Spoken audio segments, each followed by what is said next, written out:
Hello, friends, and welcome back to the Bikes or Death podcast. As always, my name is Patrick, and I'm your host.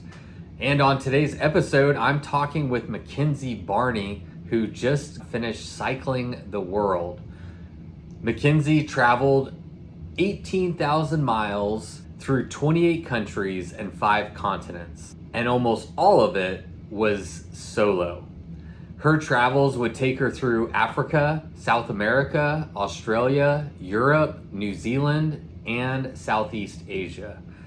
McKenzie comes to bike touring by way of thru hiking. She's a very accomplished thru hiker, and on top of that, she's also a filmmaker and a storyteller, and I thoroughly enjoyed talking to her.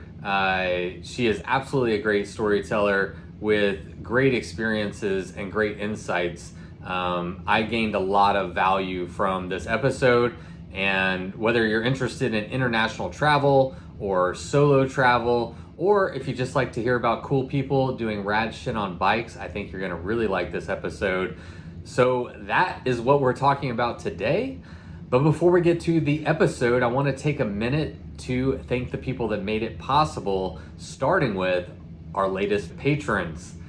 Now this week, we would like to thank McGraw Coaching for signing up to be a patron. We appreciate your support and everybody who is able to support this show.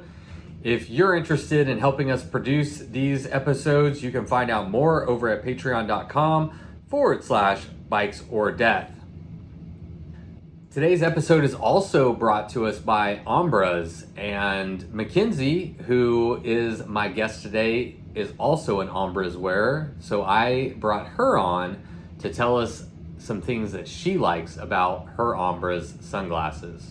All right, McKenzie. Well, you're about to be on today's episode, but when I was researching today's episode, I noticed that you are also an Ombraz wearer. We're going to release the video portion too. So let's go ahead and put on our Ombraz so we can show everybody how sweet they are. I know you've got a little bit more of a challenge there because you've got headphones. Sweet, Ombraz engaged. Here we go. Let's do this. Yeah, so let's just start real quickly. How long have you been wearing your Ombraz? Did you wear them through most of your cycling tour? Like, how long have you been wearing them? So I started wearing them in South America at the final stage of my world cycle. But yeah, I had them for the entire 3 months, which it's funny to say is the longest that any pair of sunglasses has lasted me on any bike tour or through hike. Yeah, I'm so glad you said that. I think I do think Ombraz like look cool. I think they feel great. For me, one of the biggest benefits is I have stopped breaking sunglasses. I have a horrible habit of like, I've done this 3 times in like the last couple of years where I take my sunglasses off when I'm on like a little water break or a snack break, and I always have my feed bag there, and I just stick the arm of the sunglass into the side of the feed bag, and then I forget about them and I start riding, and I either lose them, or one pair of Oakleys, like I ran over them because it just hopped out right underneath my tire. And these glasses cost $150, but I feel like they're saving me money because I'm not breaking sunglasses almost every time I go on a bike ride. So I'm so glad that you said that too. No, I couldn't agree more. For me, it's not the feed bag as much. I learned that lesson the hard way, actually, in Australia. They dropped off as well. So I said, no more feed bag with the sidearms. Instead, I would put them on my shirt collar, which is funny because that's where like Ombraz with the cord rest, right? Like for me, like I like want them right there so that I can quickly pull them up when I'm cycling. But yeah, and they would always fall off or like just dangle and be in the way. And Ombraz has made my life so much easier. Do you keep them on all the time? Like even at nighttime? So like, let's say you're riding, and you're just like, it's daytime, but like you're riding in the night, you just like take them off and like hang them there. Is that how you manage them? Like when you're on your bike tour? Yeah, so I actually, on my bike tour, I try not to bike before the sun comes up or when the sun goes down. Of course, there's like the odd day where that might happen. But funny enough, like Ombras just live on my face when I'm riding. And if I hop off and like go resupply, or I'm talking to someone, of course, they'll be around my neck. But one instant that I can really remember now that you said that is when I was going through the tunnels of Peru, when I had like 50 tunnels within 20 miles or something in Canyon del Pato. And I totally forgot that I had them on. Like, it's with the Zeiss lenses and everything. It's like, it's just your new vision when you're biking. You don't even realize that you have them on. They're so comfy. So when I was going through the tunnels, no joke, I stopped, put on all my lights, and I was like, man, why can I still not see through these tunnels? But it was because like I had honestly forgotten that I had them on. So like that instant just comes to mind when you say that. But yeah, other than that, they live around my neck all the time. Yeah. Yeah. So convenient. It's just like one less thing you have to find a place to pack it on your back, in your bike. And like, especially with sunglasses, you don't want them to get scratched and stuff. So just having them live around your neck, when you need them, you throw them on. When you don't, you take them off, and they're just always there. And, you're not running them over with your bike. So I think that's great. Let's speak to your experience with hair. You have long hair. Talk me through like your process. You're wearing a helmet, you have long hair. How do you put your Ombras on? How do you wear them? Man, that's a good question. Well, if you want the step by step, it's hair first. Hair goes first. And so I would always put my long hair in like a braid. And then I would put the sunnies on. So I put on my shades after I did my hair. And then I would put on my helmet, right? So if this is my helmet's, so do your hair first, right? And then you're putting on the shades so that they can just rest down here. And then the helmet. And when you do that, you basically have this way of continually being able to put them on, take them off over your hair, but under your helmet. Yeah. Well, it is more simple than it sounds, but it's basically like super easy to, whenever I want, put them on, whenever I want, take them off.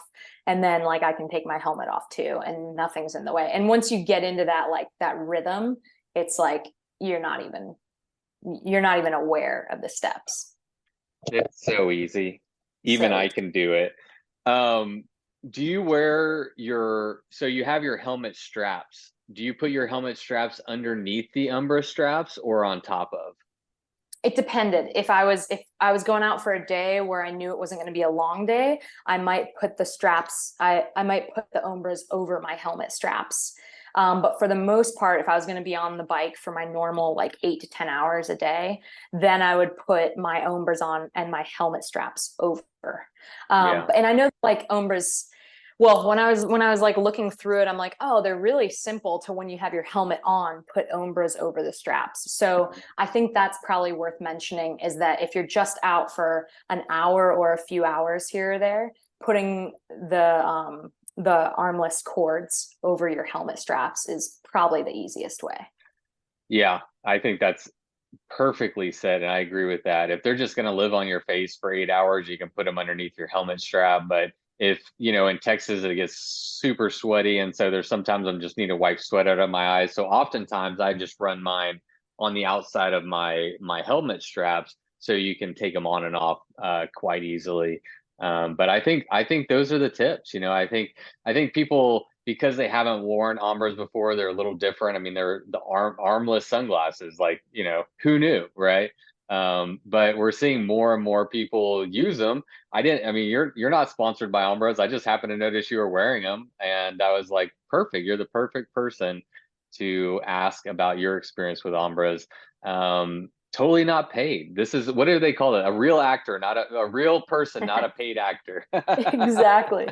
These things have been like my absolute number one favorite. And again, unpaid, unsponsored, but my absolute number one sunglasses for adventures, for through hiking and bike packing. Because I'm sure this has been mentioned a million times, but that pain that I would get on the back of my ears from arms was real, and it would make me take my sunglasses off, and that's another chance of losing them.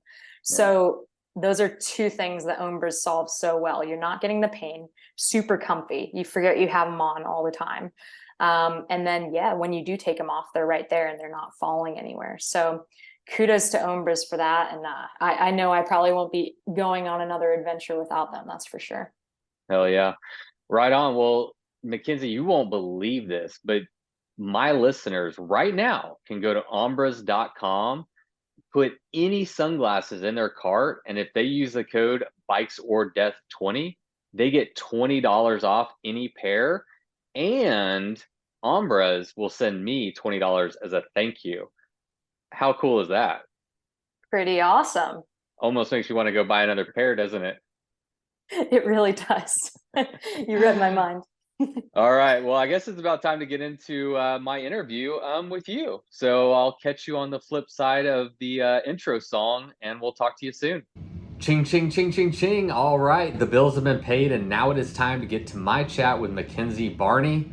But real quick, I'd like to share just some quick news about Bikes for Death. Last week, the podcast hit 1 million downloads total, which seems like a really big number and something worth celebrating, definitely something worth mentioning.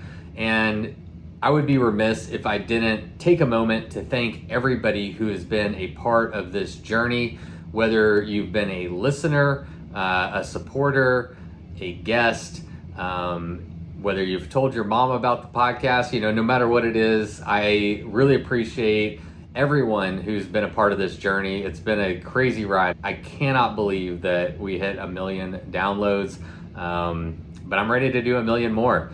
It's still blowing my mind that we hit 1 million downloads. That is a big number. And again, I couldn't do it without you. I appreciate you being here. And I hope that this metric is not just a metric that showcases Bikes for Death, but it's representative of a healthy and thriving bikepacking community. And that is something we can all get excited about. All right, well, let's get to my chat with McKenzie Barney, who cycled around the world 18,000 miles by herself. Right after Miles Arbor kicks it off with the Bikes for Death theme song. You load up your bike, you ride away from home. You could be with your friends or you could be alone. You ride for a day or maybe more. You just love being in the great outdoors. Everything you need is strapped to your bars, including that new pillow you got from Santa Claus. And then you think, oh shit, to yourself. You left that super lightweight tent on the living room shelf. Bikes or death. Bikes or death.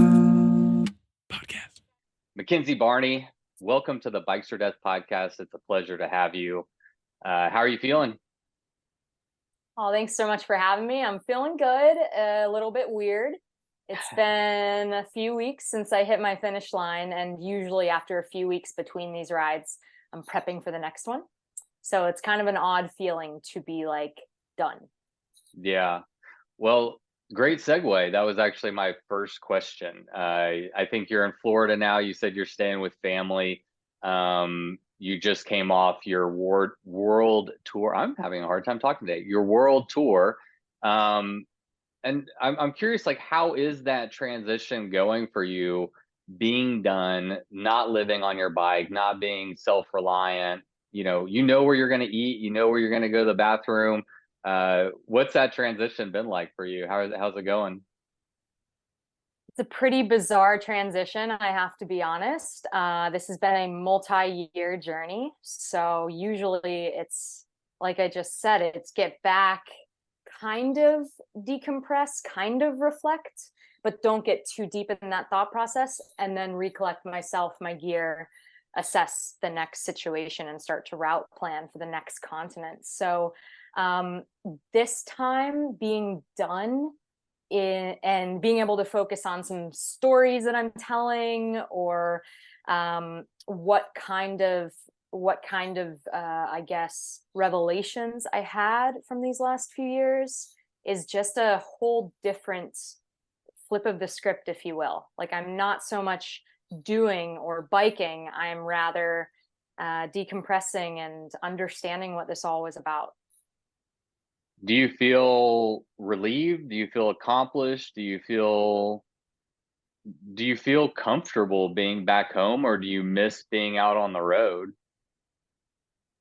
You know what? I can honestly say that I feel content, which was actually a huge concern of mine. So I started long distance adventuring with through hiking, and then I transitioned into a little bit faster of an approach with bike packing and bicycle touring, and being content with changing those chapters, if you will, or transitioning into the next evolution of human powered voyages and adventuring. Like I feel very content with hiking being that chapter kind of being done. And when I was cycling for these past few years, I was like, I love this so much. I don't know how I'm ever going to put the bike away and be okay not Mm, bringing it back out for another long, traversing continent type multi-month trip.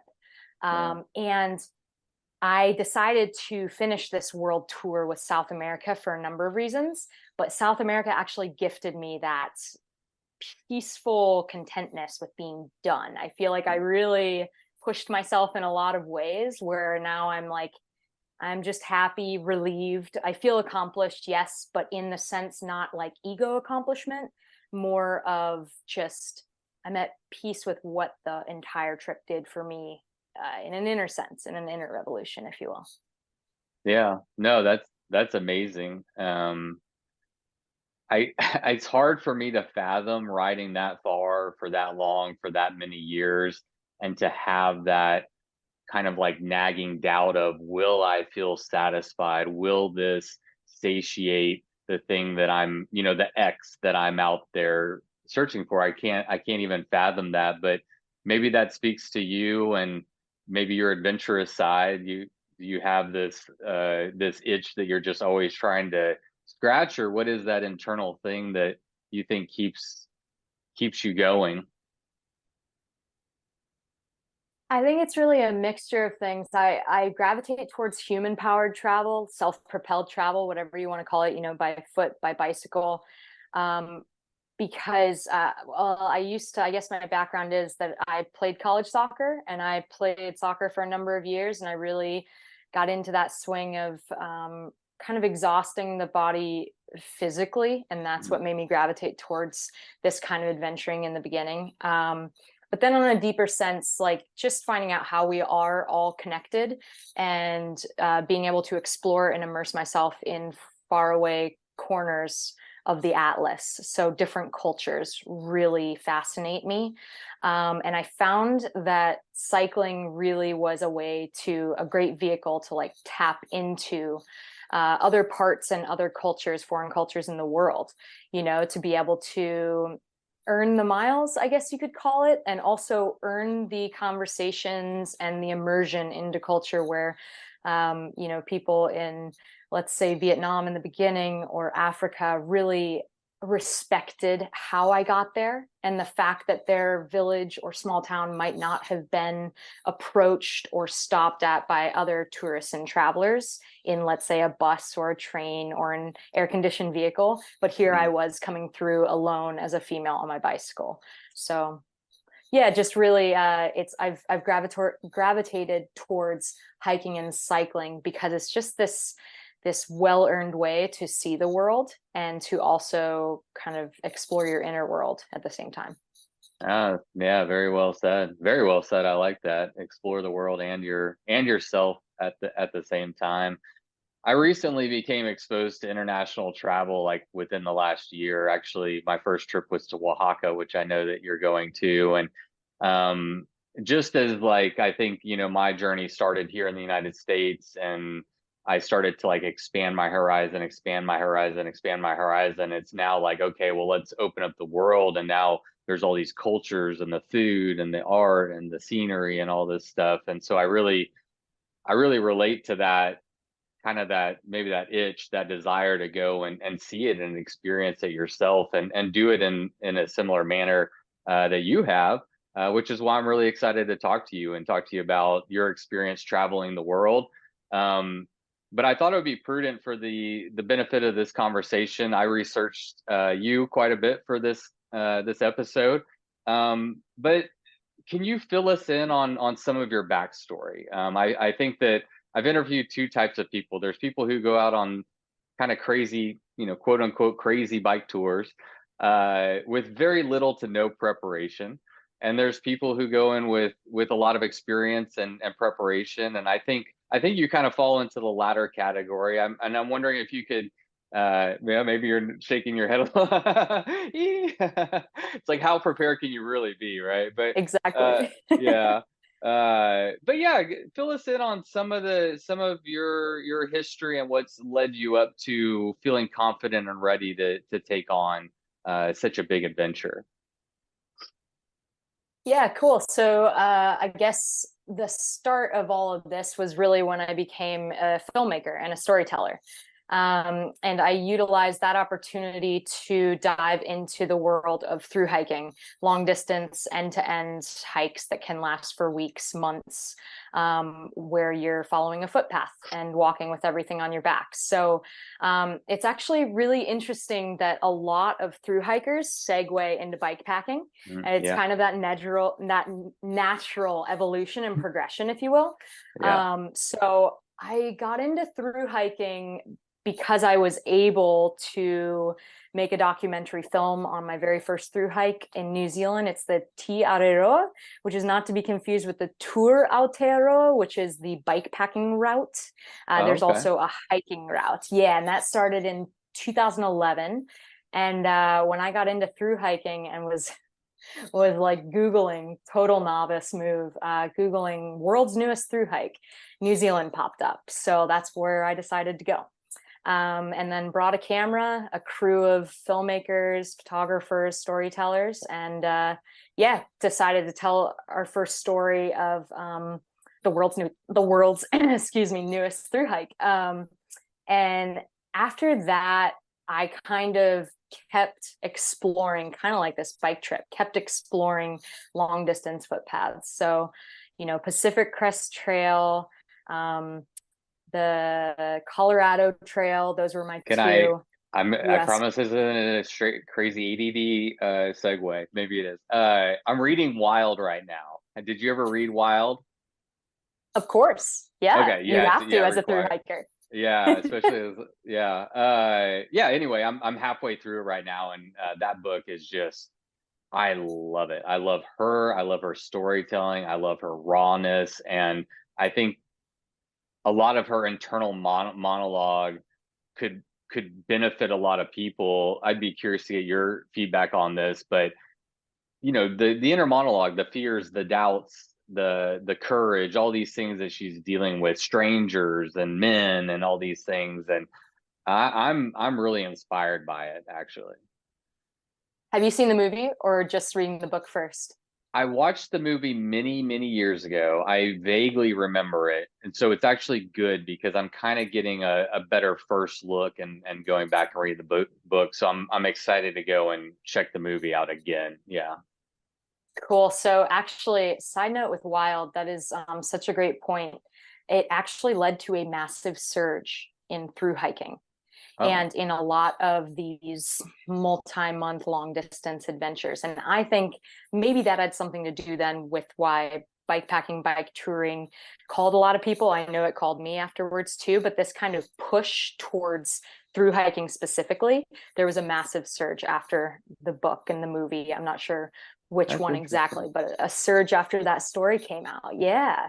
That is so interesting. It would be interesting. I mean, I'm just thinking about this off the tip, but like, I wonder how that book impacted through hiking, and then how much impact through hiking has had on bike packing, because I agree with you. I think that it is a progression for a lot of people, not for everybody, but I've certainly talked to many people who start out as through hikers, who graduate. Well, maybe not, I don't want to say graduate, who just progress and go to a different discipline. I think there's so many commonalities. And there's places bikes can't go. And so anyway, they're both great. Absolutely. And I think through hiking gifted me an international perspective too. Kind of like how you're saying you just went to Oaxaca, and that international move for me came with through hiking. Actually, in progression after the TA, I went and hiked in Nepal, Everest Base Camp, and then I've also done Annapurna Circuit and Langtang, which I believe Annapurna you can do on a bike. I'm not sure about the others. But anyways, went to Nepal, then really needed some clarity in life. And whenever I need clarity, I find I go to nature, specifically on through hikes or bikepacking journeys. So I went and I actually You need a lot of clarity in your life. Right. I'm sensing a theme. But I went, okay.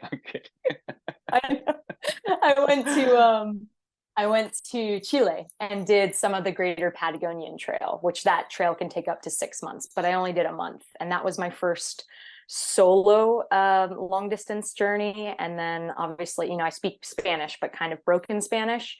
So I put myself in a very vulnerable situation. But Chile then taught me that I could continue, did some hikes in India, also did the Colorado Trail, the John Muir Trail. So anyways, through hiking basically gave me this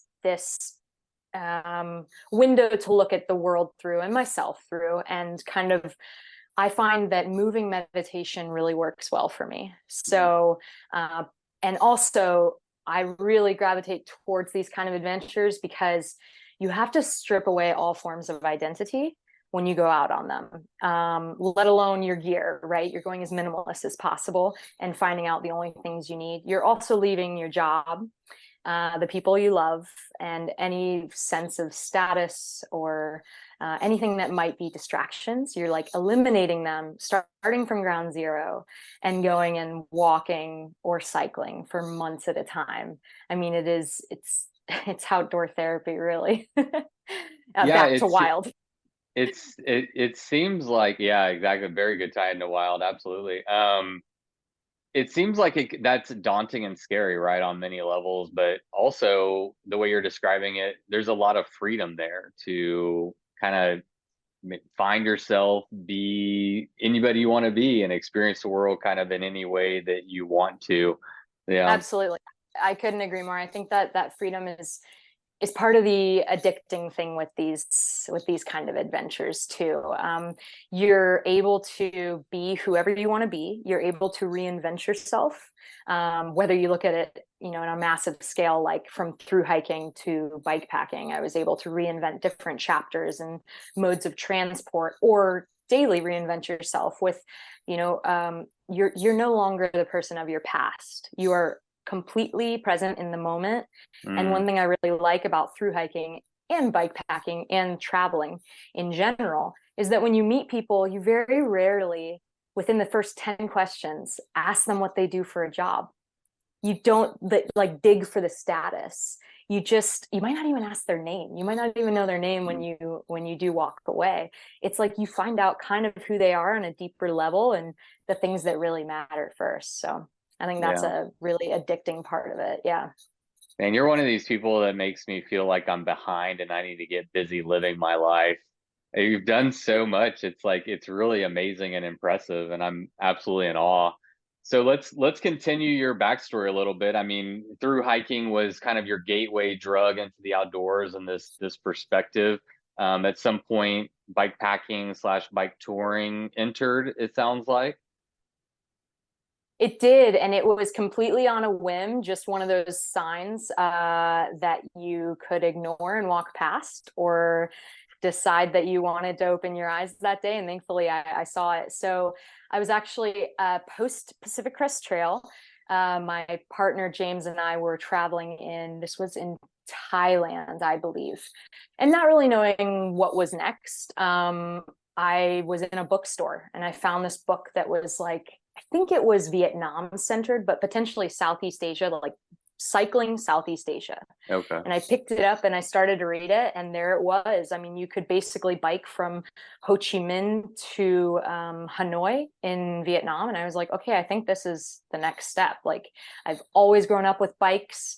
Like I mentioned, I played soccer when I was younger. So whenever I was injured, I would be on a bike, always use bike for transportation. It was essentially the first time I've ever flown was when I was on a bike.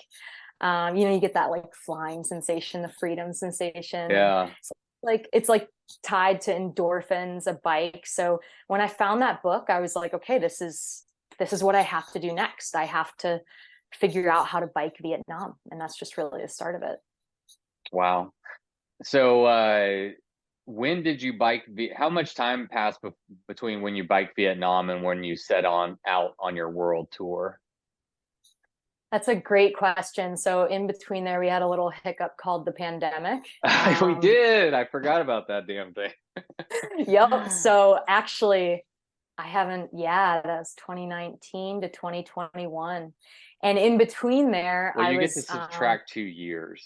exactly. We were Okay, all so locked no, down. It doesn't count. Yeah. so the next month. Yeah. So after well, Vietnam was like, I have to mention this because everyone always says, well, how can I start? How can I start bike packing or bike touring? And my answer is always start with the bike you have. And if you don't have a bike, just fly in and find a bike, which is what I did in Vietnam. I flew in with just the clothes on my back and a toothbrush, basically just the clothes on my back and a toothbrush. And I landed in Ho Chi Minh, went to a bike shop, bought a used mountain bike, told them to put some bags on it, had no idea what bike bags or bike packing approach was at that time, and just started to ride north. And that's essentially how I got started. So no, all right, let's be fair. You took a lot of your experience as a thru hiker, as a bike packer, as being resilient in the outdoors, and you carried that over with some confidence to take that on. Is that, I don't want to put words in your mouth, but I'm assuming.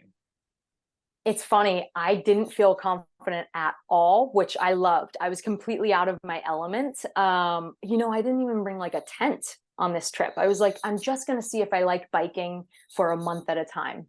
And that's what I do every day instead of hiking. So didn't bring a tent, stayed at guest houses and homestays the whole way, and was totally out of my element.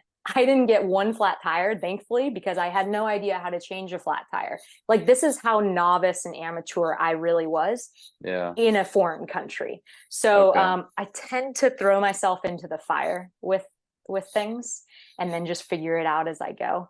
But it all ended up pretty well for Vietnam. I have to knock on wood. That experience went good. It maybe won't go as well for everybody, but for you it went well. My curiosity is, is it an intentional thing that you're going in with less preparation than you could, without a bike, without a tent, without researching it ad nauseum? Are you doing that intentionally to have some type of specific or hope for experience? That's a great point. I actually don't intentionally do it. But I just find myself in these situations, and that's where the most growth comes from, is when it's the risk ratio is kind of high. However, it was on this trip that I realized how much I was thoroughly enjoying it and loving being on a bike for 8 to 10 hours a day for 22 days straight. That trip was, and the physical challenges of it, after about 2 weeks, your body gets in the rhythm of what it needs to do.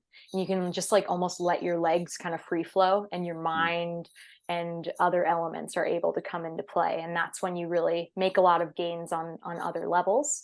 And so it was kind of during this Vietnam adventure, I realized, hey, I might actually want to travel more of the world and see more of the world by this mode. It's a perfect speed. As it's you're still able to get snapshots, if you will, of where you are and meet people. However, you're going fast enough that a world journey might take just a few years or less if you're setting a world record in an FKT.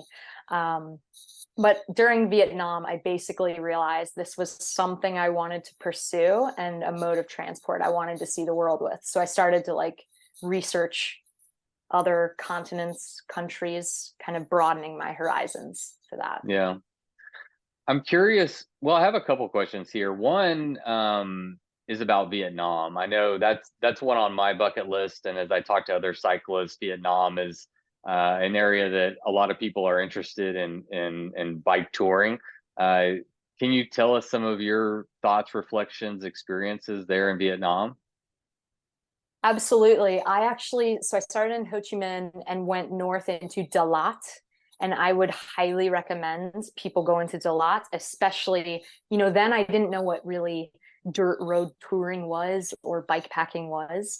But if I could do it again, I would have stuck more inland. I ended up kind of bailing out of my inland approach and going coastal, which was beautiful. Culturally, Vietnam is such a rich cultural experience, and the food, I don't know if I've ever come across better food. So it's definitely up there, top contender. Oh, But that's yeah, good to know. the food's on another level. Yeah, So it I think the keeps you food is going. important to me. That's one of the things that like I really enjoy experiencing the culture, especially if it's rich with like a good food history and food culture. For sure. And then especially if you go with like a cold soaking approach, or you don't bring a pot and a cooker, Mm, in that case, the food is actually, I found this in, not to skip ahead, but in Africa, for instance, we actually ditched our stove to save space, weight, but most of all to immerse with the locals and get to know their daily lifestyle and to eat with them. yeah, And that is actually a beautiful insight into daily life. yeah. And Vietnam, safe, people were friendly. I don't, yeah, it's a foreign land. It's somewhere I'm not familiar with. I mean, what is it like from a safety perspective, navigating it, working with the people or interacting with the people? Incredibly safe. Some of the friendliest locals I've ever met around the world, and Southeast Asia in general is always a great launching point or starting point for international experience, just in general. So I do think that Vietnam was, I didn't know it at the time, but was a perfect first step of bike packing and just travel in general, because I was a solo female, and everyone wanted to make sure I was okay. I can remember cycling, and many different scooters or like mopeds would pull up and just try and have a conversation in English. They were just the most outgoing, friendly, generous people. So highly Yeah, recommend Vietnam. awesome. Let's talk about your other probably reflections from that first trip, as it relates to hiking versus biking. And I'm curious, you know, maybe what some of your reflections are in terms of the differences of experiencing the world at the speed of hiking versus the speed of biking, and why you kind of transition, at least for this period, this next chapter of your life, into cycling. That's a really great question. And what I try to do is not like head on compare the two, because they're drastically different. So, for instance, hiking, or the kinds of through hikes I was doing, you're completely immersed in nature. So, for instance, you're getting a resupply of food, and you're going out for anywhere from 3 to 7 days a stretch of rationing that food, and you're not going to see a town because you're completely on the footpath and on the trail. And then you might hop off, pitch, go to a new town, resupply. In terms of my world cycle tour, that's not really, I was never that far away from civilization. I think the furthest I was maybe the Peru Great Divide in South America, or maybe some small stretches in Africa. But for the most part, you're interacting with civilization a lot more. So Mm, you can actually get those experiences of those cultures and the day-to-day lifestyle, whereas hiking is completely on a different level, because I feel like you're having this experience of you moving meditation in nature. It's this mm, full immersion into nature. Now, I know I'm saying that and recognizing that the way that I did this cycle tour was less remote, but you can absolutely hop on, the Tour Divide or on a number of different trails around the world and have a lot more of a remote experience. yeah, it's possible, but you're right. It is much more difficult. I mean, one of the advantages of bikes is that they travel further, faster, and one of the disadvantages is that there's a lot of trails that they don't go on as well. That forces you kind of into towns and through cities and whatnot. So It's interesting. I've actually hadn't considered that perspective before. My history in like Boy Scouts and stuff, I was, big into hiking and stuff. And that was quite some years ago. And it's actually something I'm kind of wanting to do more. I'm like wanting to go backwards. Got really into bike packing, and now there's some places that I just want to explore that you can't go on bike, and hiking sounds amazing. And I often think about the similarities, but I hadn't really realized that important distinction between the two, of how like isolated and remote hiking is going to be just by nature of what it is, and how much more interaction with people and culture and places that you'll have on a bike. So yeah, continue your thoughts. Sorry to interrupt you, but that is interesting. No, yeah, absolutely. And you nailed it with the speed. I mean, that's the big picture of, you can travel the world, a lot quicker on a bike, see a lot more, a lot quicker. In terms of gear, I would say it was very beneficial, because a lot of gear crosses over, right? You've got your same tent, tarp, or bivy usually crosses over your whole sleep system, and your whole cook system, if you have it, usually is a crossover. So I mentioned cold soaking. I'm a big fan of that in the hiking world. So I actually ended up doing that, I would say, 3/4 of the time on this world cycle tour. And a lot of cyclists were looking at me like I was crazy without a stove, but Well, it was. and for the benefit of anyone who just doesn't know what cold soaking is, and since you relied on it so heavily, why don't you just explain that real quick? Yeah, so basically you have some sort of cup, mug, anything, and you just pour normal whatever water you have in it, and then you put in your coffee or your oats or your noodles, and the water just puffs that up. You just have to be patient, basically. So noodles might take 20 minutes to puff up, and a lot of people don't know that. They think you need like heat for that to puff up. You have to get the certain type, but yeah, there's a lot of cold soaking. You can actually combine it with a lot of maybe tortillas or wraps, or a lot of bars, protein bars.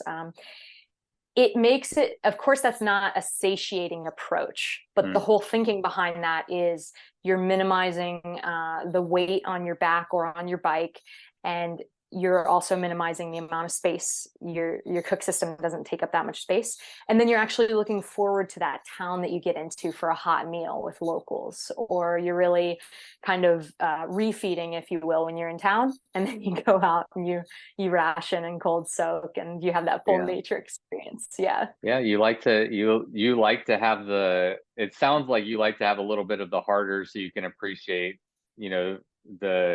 the other food a little bit more. And same way, like, you didn't buy a bike until you arrived in Vietnam. Like, you could have gone with a super dialed bike and gear, but you were like, no, I'm gonna make it an adventure. exactly Make the sweet parts a little bit more sweeter. Is there anything else that we like didn't highlight or didn't cover as it pertains to like you leading up to cycling in the world, and feeling kind of prepared and ready to do that, or should we jump in? Now let's jump straight in. You covered it. All right, cycling the world. Here we go with McKenzie Barney. First off, you're the first person I've talked to that has cycled the world. And so with that, I actually don't know. Is there a community accepted guideline for what qualifies as cycling the world? Is there an official route? Did you make your own route? Just talk us through like the basics of it real quick. Cool. So this is very much a roughly cycled the world. It's what I'm calling it. And the reason for that is when you look up cycling the world, Guinness Book World Records, it comes up with the amount of 29,000 kilometers or 18,000 miles. Now, that is the amount, but there's a lot more stipulations if you want to have a Guinness World Book of Records acknowledged FKT, or set some sort of record, which that's not what I was trying to do, right? This has been a stop-start thing. I in no means could go multiple years without working, for instance, had to stop and make some money as I was doing this. But when I got when I got done with Africa, basically, I had realized I had a number, I think it was like 18,000 kilometers. And I said, well, I'm not really through with biking yet. I think I have some more left in me. So I started looking up, well, what's a milestone? What's something that I can aim towards? And I found this 29,000 kilometer amount. So in no way is this an official, I wasn't trying to set any record or anything. Yeah. But other stipulations, if you're trying to set a record, just so other people know, is I believe it's an east to west progression or west to east. And then you have to have two, I think they're called polarizing places that you go to. And the reason I know this is actually in Botswana, I met the couple who holds the record for the fastest couple to cycle the world. We met them while we were on our Africa tour. Yeah, so it's Caroline and David, and it's official now. They're the fastest couple to have cycled the world. And they were telling us about all these stipulations. And the one thing that really like stuck with me was 29,000 kilometers. It's like, oh, maybe that's the milestone I need to be content, just to personally feel like I've done something where I can, okay, put it aside and move on. So it's very rough, very casual, but that's my way of just kind of labeling this journey in a way. Yeah. So with that metric in mind, how did you go about creating your plan, your itinerary? Yeah, I mean, I'd be very interested to kind of understand from a logistical perspective, like how did you pick the places and the routes that you would go? And I mean, it's a huge just challenge, and I'm trying to wrap my head around it. Cool. So yeah, it was very gradual and very unintentional until probably just about the end. So Vietnam was back in 2019. As we know, the pandemic happened after that. So I had a lot of time to think about we all had time to think about that during the pandemic. We were sitting there like, what is it that I really want to do in life, and prioritize that. For me, that was actually cycling Africa. So when you're in the through hiking world, you start hearing the same trails, same thing in the biking world. You start hearing these tour ideas. So Cairo to Cape Town, it's like this poetic lyric that like rolls off the tongue, and you think of Africa and you're like, okay, I want to see that continent someday. Why not do it by bike? So the goal was cycle Africa. And before I wanted to do that, I wanted a prelude or a training, if you will, to make sure that I really enjoyed bicycle touring. So I actually bought my first bike, a Surly disc trucker, and used 20. Yeah, it was a great bike. I ended up changing bikes later on, but great first bike. Went with a semi-lightweight approach, but still the classic touring rear pannier approach. And I decided to tackle Europe. And that had just opened too. So I went from Istanbul, Turkey to Amsterdam, Netherlands. And that was a 6-week journey solo. And at the end of it, I was like, okay, I've got my gear dialed. I hit a few mechanicals and I figured them out.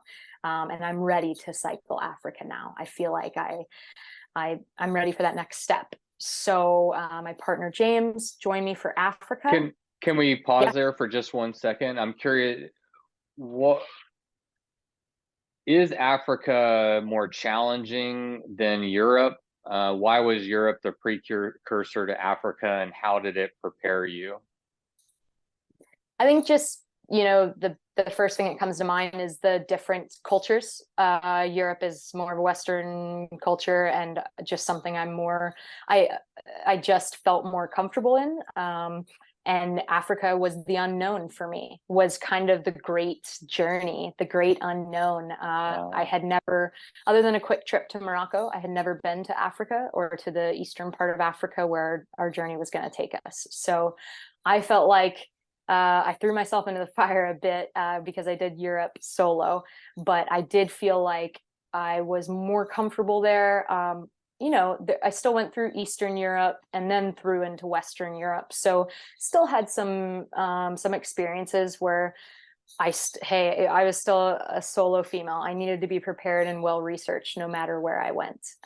But I felt like, again, a few mechanicals, I was able to solve those issues and truly enjoy it. So yeah, Europe was the precursor to Africa.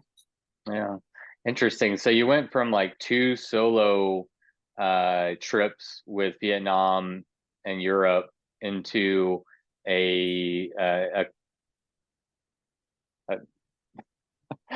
couple's I don't know, I can't think of another word to say, but riding with your partner through Africa. That was the next stage. So you actually did 2. In my mind, I was thinking you had done the Africa with your partner first, and then you segued into solo bike touring. But yeah, that's not the way it went. So For sure. So yeah, any sort of like maybe companion biking or with someone else, with a group, not brings solo. that extra, not solo, brings that extra level of comfort.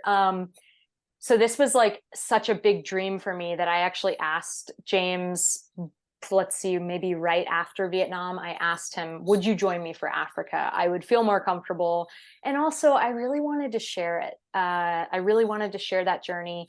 And that was the right call for Africa. Like I was able to stop for a coffee or a really sugary black tea in a lot of those countries and just enjoy the sights and feel like I had that extra, added protection. And it's my person. So having your person with you on probably the biggest adventure, to date in my life with the person that you love it was a special accomplishment together.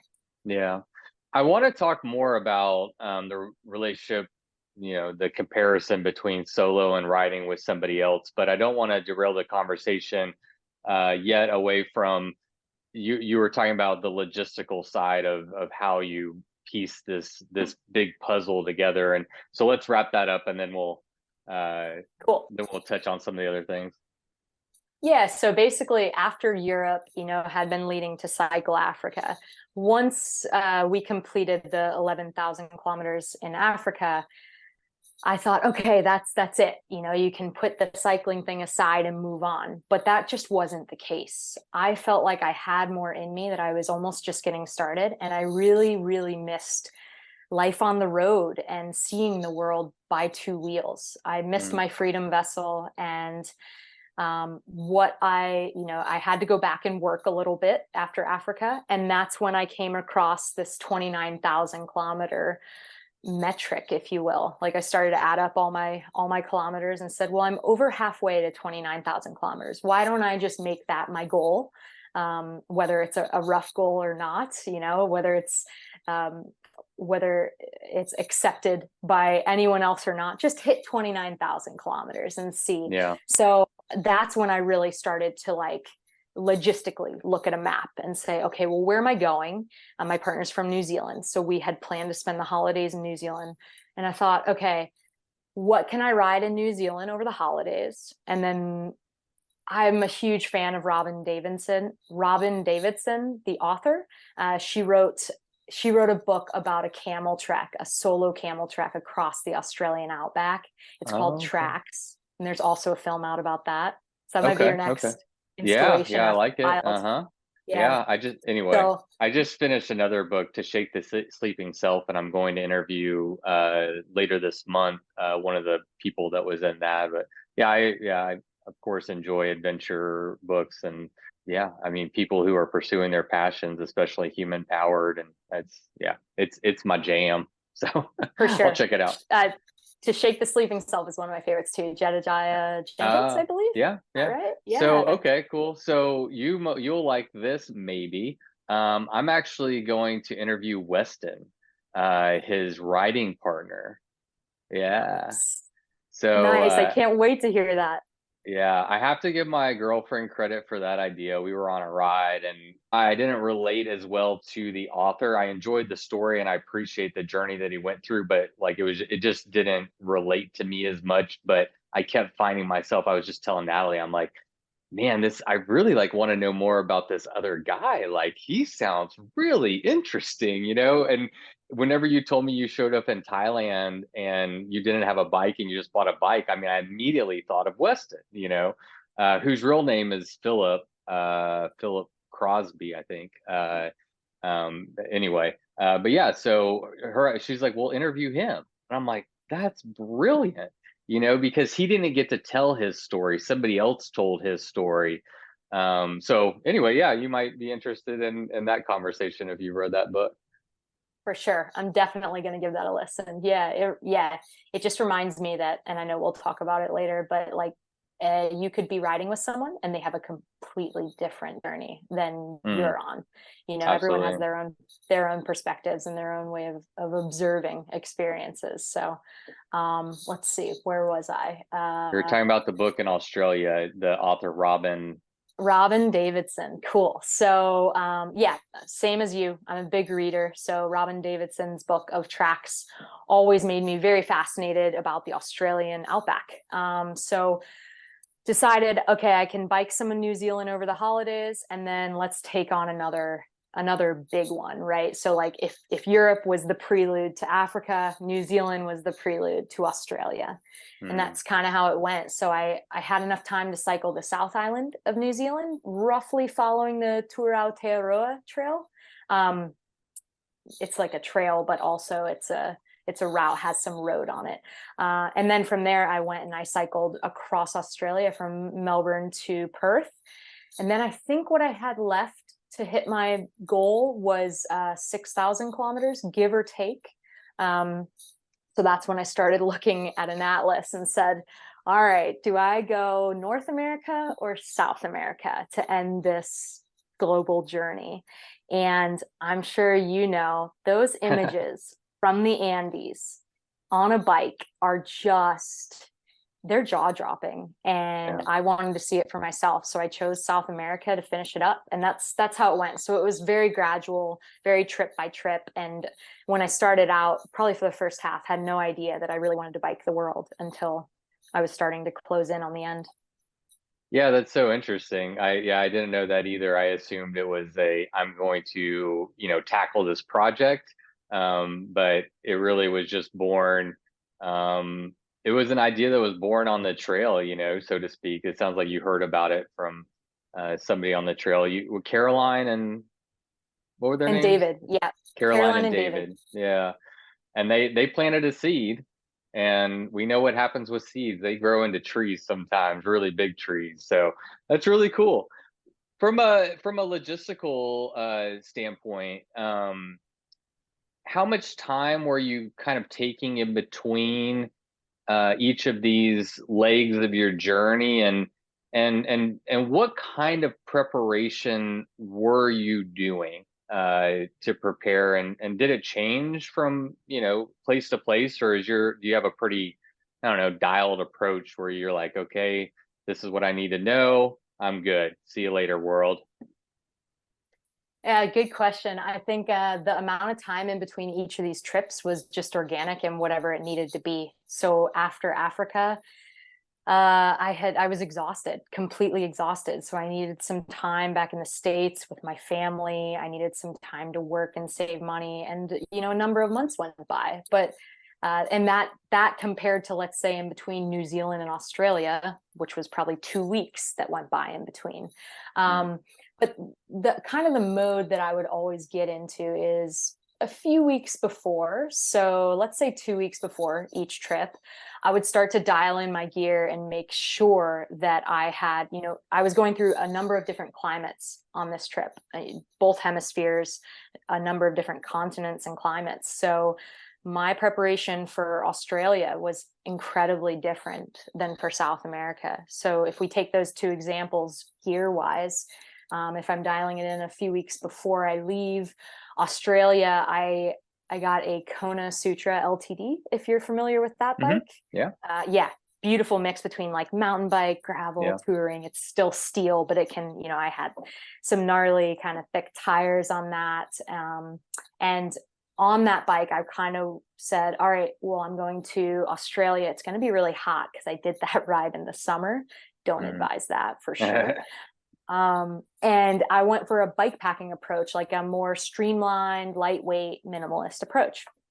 So I threw like, I had like the cockpit of the mountain feed bags and the top tube bag and my go-to center frame bag. But then on the rear, my whole approach changed depending on where I was going. So for Australia, I knew that I would be able to get food each day. So I went with a saddle bag because just I think a Revel 8 spine lock saddle bag, because I didn't need to carry that much in terms of clothing and food. So from that to then South America, which was in winter when I went, and I started from Bolivia, it was below freezing temperatures, up to 15,000 feet that I was riding and sleeping in like 14,000, 15,000 foot elevation.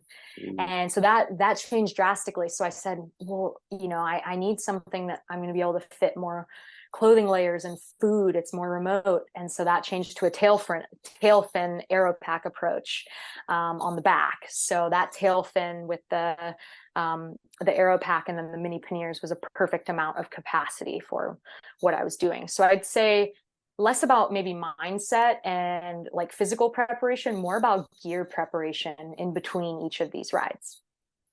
That's great. Let's talk I'm curious about preparation from a safety standpoint or a cultural standpoint. How much research did you do into that side of these expeditions? A lot is the answer to that. Good. A lot, because most of it was solo, and what the one part that wasn't solo was Africa, and we all know the fragility of the politics there. We got caught in a military coup in Sudan. We all know the situation in Sudan right now. It's really bad over there. And then moving on from Sudan, Ethiopia was in a war in the north, the Tigray War.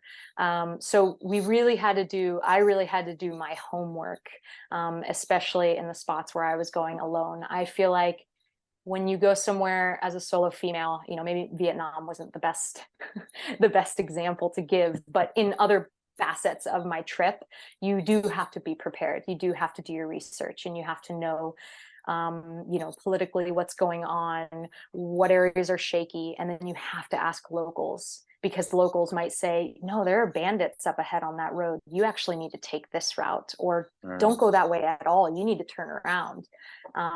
So a lot of research logistically before I'd take off. Yeah. How much can you trust locals? Like, how do you know that the person that you're asking isn't sending you down a road that you know what I'm saying? For sure. Like, sure. just Maybe it's trust? like journalism. Yeah. You have to have two sources. Maybe you have two sources. Two sources. And then it's like, yeah. That's a good point. Go to two coffee shops and get what is that? A quorum of an opinion. Yeah. Exactly. Are you familiar with like the WhatsApp cycling groups that exist too, depending on where you are in the world? I'm not surprised that they exist, but I had no idea. No, that's amazing. Please share. Cool. So, I don't know exactly where you can find these links, but you get to know when you meet other cyclists, they're like, oh, you should join the cycling Cairo to Cape Town WhatsApp group. And I think they have a limit of the amount of participants. So they make sure that you're either on tour or about to prepare for a tour. But there's Cycling Africa, Cycling Australia. I think it's Cycling Asia, but they might have bunched it regionally. And then I think there's like a Cycling Europe one, but you can join these WhatsApp groups and get real-time information from people who are out on that route. So that's where I would get a lot of my information from, particularly in Africa. You'd basically, hear from someone who's just 2 weeks ahead of you, and they'd say, be careful of Khartoum, Sudan. As you enter the city, there's a lot of protests, or they kind of cut through all the bullshit of what's actually happening, if you will. Yeah, that's amazing. Yeah, that's a great resource. I had no idea. So yeah, that's something I'll definitely put in my memory banks. That brings up another interesting question. How are you choosing your routes? Are these all fairly established routes that you're on? Or are you creating your own? And also, we spoke a little bit about the kind of bike that you're on. Are you primarily trying to stay on roads? Are you trying to stay off roads? Like, what kind of riding experience are you looking for whenever you're putting together a route? Okay, so how I created the routes is I just went to a continent I was fascinated about. And then from there, you can find a heap of different routes. You can go on bikepacking.com and find routes all over the world. But I would mostly ask people, ask other cyclists if there were any routes they knew of. If you take like Australia, for instance, yes, I was inspired by Robin Davidson's Tracks book. But when I started to look for routes, I instantly gravitated towards the Indie Pack route because we all know the history with that. I mean, what a cool route across Australia. I tweaked it a little bit depending on my schedule and how many days I had. So I went Melbourne to Perth instead of Perth to Sydney, I believe Indie Pack was. But I just think I was gravitated towards an area of the world, and then from there I would start to dive into what routes existed. So South America is another example. I would have loved to have started from the bottom, but the timing of the seasons was that they were actually in winter. And so I started in Bolivia and then said, okay, well, I know I'm going to start at the Salar de Uyuni on the world's largest salt flats. It's every cyclist's dream, right? And then from there, how can I piece this together to work up through the Andes? Okay, I could follow, get into the Peru Great Divide. I could then just kind of follow small roads all the way up into Ecuador, and then from there kind of make my way to Bogota, Colombia. So very much coming up with my own route, and I preferred it that way. I didn't have Strava, didn't have any of those route finding GPS platforms, which I am a fan of. But for my route, I wanted more freedom and flexibility, and to meet a local who says, hey, you really need to take this route in Texas. I know you wanted to go this way, but this way is actually beautiful and off the beaten track, and maybe you should consider this dirt route. So that's how I kind of came up with it. How did that go for you? How did that freedom go for you? Because I can kind of see pros and cons, whereas like if you have an established route, where your POIs are, there's some comfortability in that, but getting off your route leaves you exposed to more unknown. So how did that approach actually play out in real time?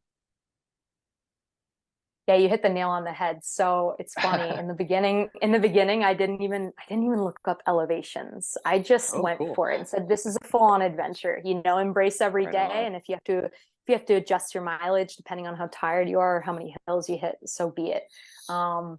So I got OpenStreetMaps finally for South America, and that's pretty far into the journey to not know elevations, but yeah, I would combine a few different, in terms of navigation, I would combine a few different apps, like go with Maps.me, which is great offline, do maybe Google Maps for finding different resources in town, and then like an OpenStreetMaps. And that was kind of my free-flowing workflow, if you will, in terms of navigation. And it worked really well for me. My review of that is, if you're looking for just going and exploring the world, and you don't know your numbers, you don't know your metrics, you don't know how many feet gained and lost from that day, and some people love that, and I totally get it, because it's that sense of accomplishment when your head hits the pillow, or a dry sack full of clothes, or whatever your or your pillow helmet is. Or your helmet. But for me, I really liked following just different suggestions, different intuitions, and just letting the trip unfold. I think it was Steinbeck who said that, but like, you don't take a trip takes you. And that, I guess, is my motto in a way with a lot of things. Did he say, oh, I'm sorry, keep going. No, go ahead. I don't want to interrupt you. I'm a huge Steinbeck fan. Was that Travels for Charlie? Do you remember? I want to say so. Don't quote me on with it. Charlie or whatever. Yeah, you have to check that one. Fact check. I read it not too long ago. It stood out to me. I'm wondering, but I've read a lot of Steinbeck recently, so I'm trying to, yeah, anyway, place it. Yeah, But and I think that's like a really important point too, is like, yes, there's races, there's FKTs, there's accomplishments, but sometimes for a trip like this, it might be more soul surfer approach. It might be more freewheeling approach. It might be more, hey, I just want to go out and see the world and then see what happens, and let it be unpredictable. Let it be uncertain. Let the trip take me somewhere instead of me route planning everything and trying to predict what my days might be like. Now, there's an advantage for that for sure, and I totally get that when it comes to racing or even my Australia trip. I had to make it more predictable in order to make my timeline, which was more of an endurance approach to that one.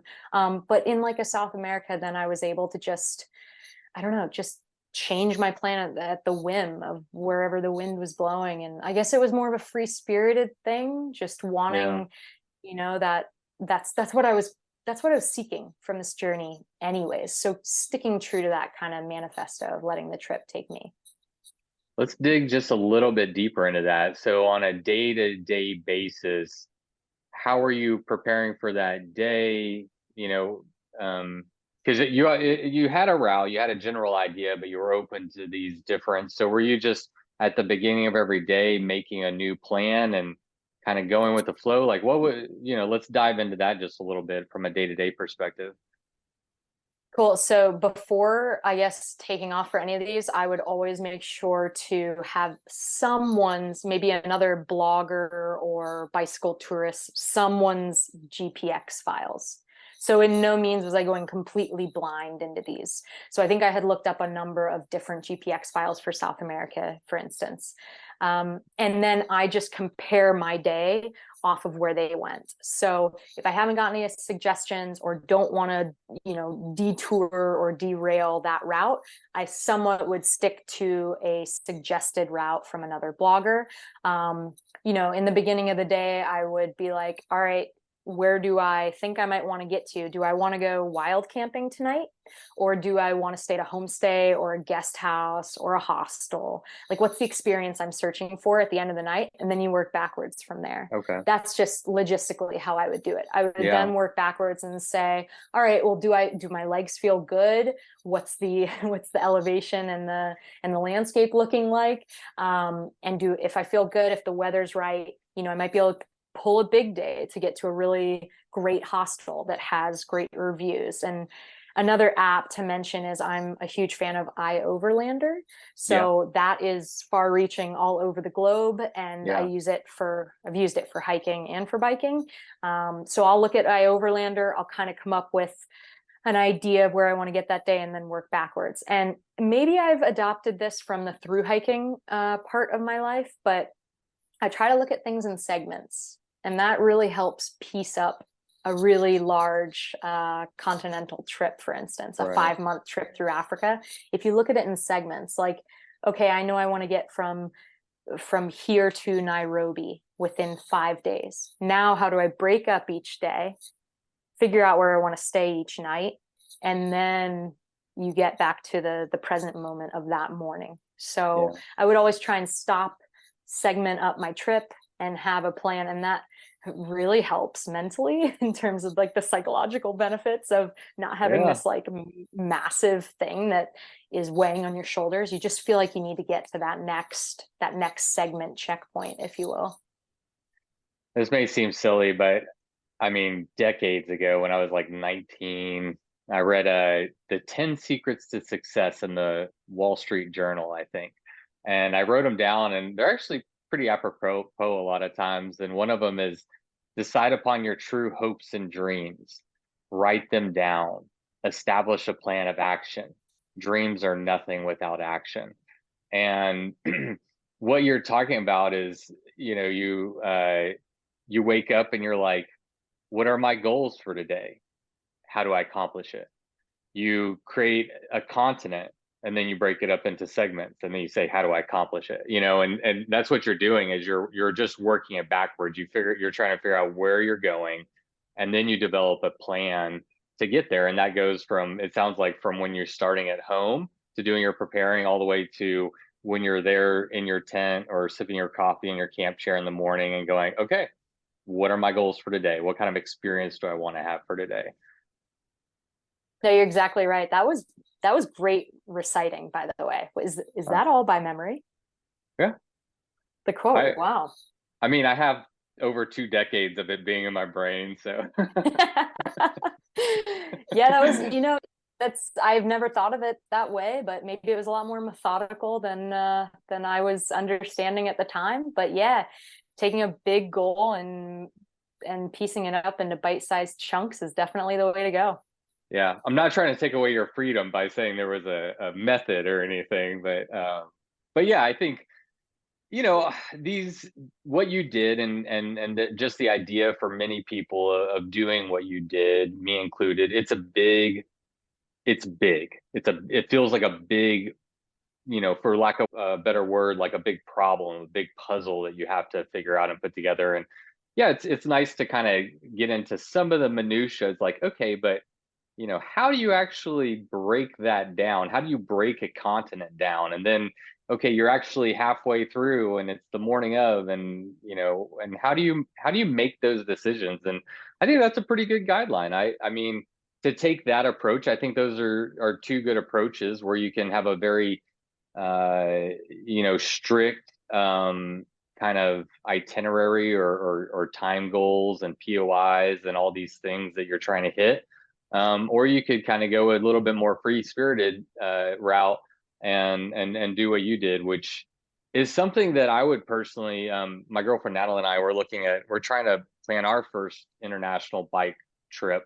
And that is kind of the approach that's the experience that we're wanting to have. And, we're having conversations about how to go into a foreign country prepared and informed about what we're stepping into, while at the same time allowing ourselves the luxury and freedom to do what you did and to actually experience the place, the people, the food that we're going there for. A proper bike tour versus maybe a bike packing trip where it's more camping or whatever. I don't know. So those distinctions between the two kind of blur a little bit. So anyway, I think that they go hand in hand too. So yes, from my experience, the more preparation you do, the more fluid, free, and open-ended your trip can be. Yeah. Because then now you have 5 different GPX. I think for South America, I had 5 different GPXs that I rotated, depending on how I was feeling or how difficult I wanted the route to be. I could go to that GPX and check, well, what did they do? Okay, what did this person do? And having those options, and then knowing the political landscape of where you're going, what the locals recommend, what roads might be closed. That's a big one for somewhere like South America.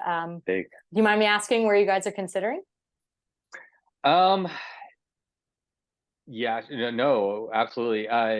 Europe, Italy is kind of up there. But we've heard mixed reviews about Italy.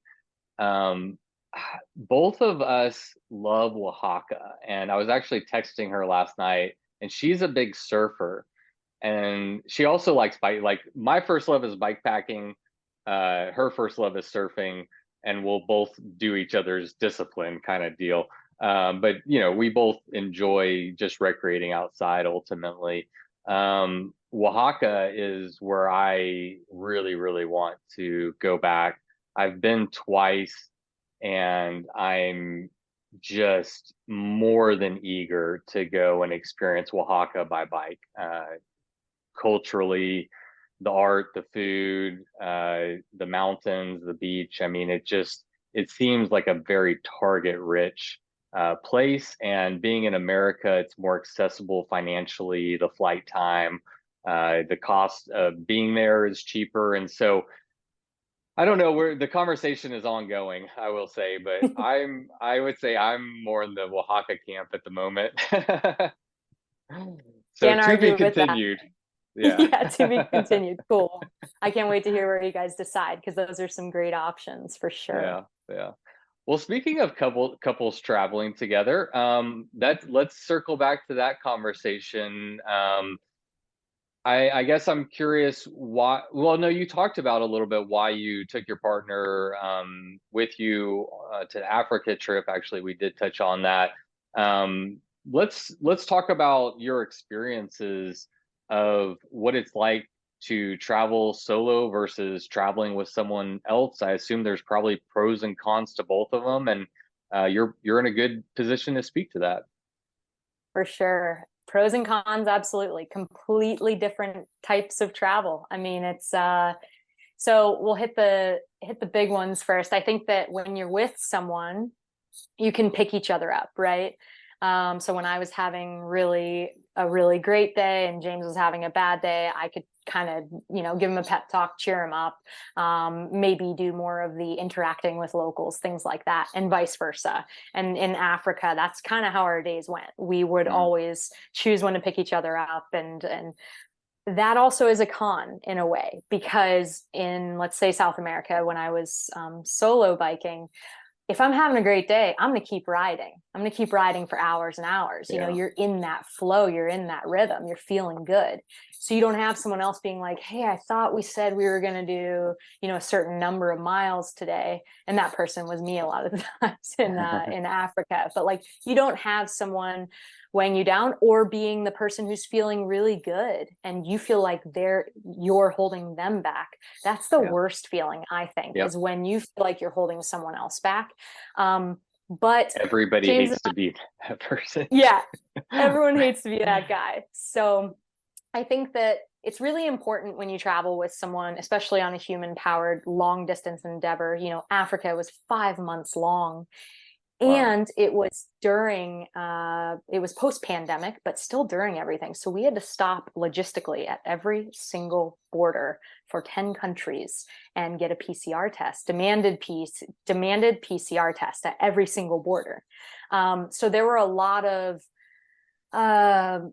points of adversity, that you had to face. And I think that it's important to go on those kind of trips with someone who you can face that with and come out of that stronger with them. So, your person, your family member, that friend who's like, you're always vibing, you're always on that same level of knowing why you're out there too. That's a really big one. So we had to have a discussion before Africa of, what do we do in terms of, there's so much to see in Africa. Like, do you stop and go to a safari and try and see everything? Go to Zanzibar, which was off our route. Do you try and go do all these little things? Or do you say it's not a travel trip, it's a bike trip? And we met in the middle on both of them. We tried to do as much as we could while also sticking to the route. But you have to have like really tough conversations in the beginning, and then you lay that foundation and you say, what are we going to do on a hard day? When one of us is having a really difficult day, do we stop, or do we meet in the middle and go for a few more hours, but not as far as the other one wants to go? So it was a lot of pros, a lot of cons. For both, I guess, approaches, if you will.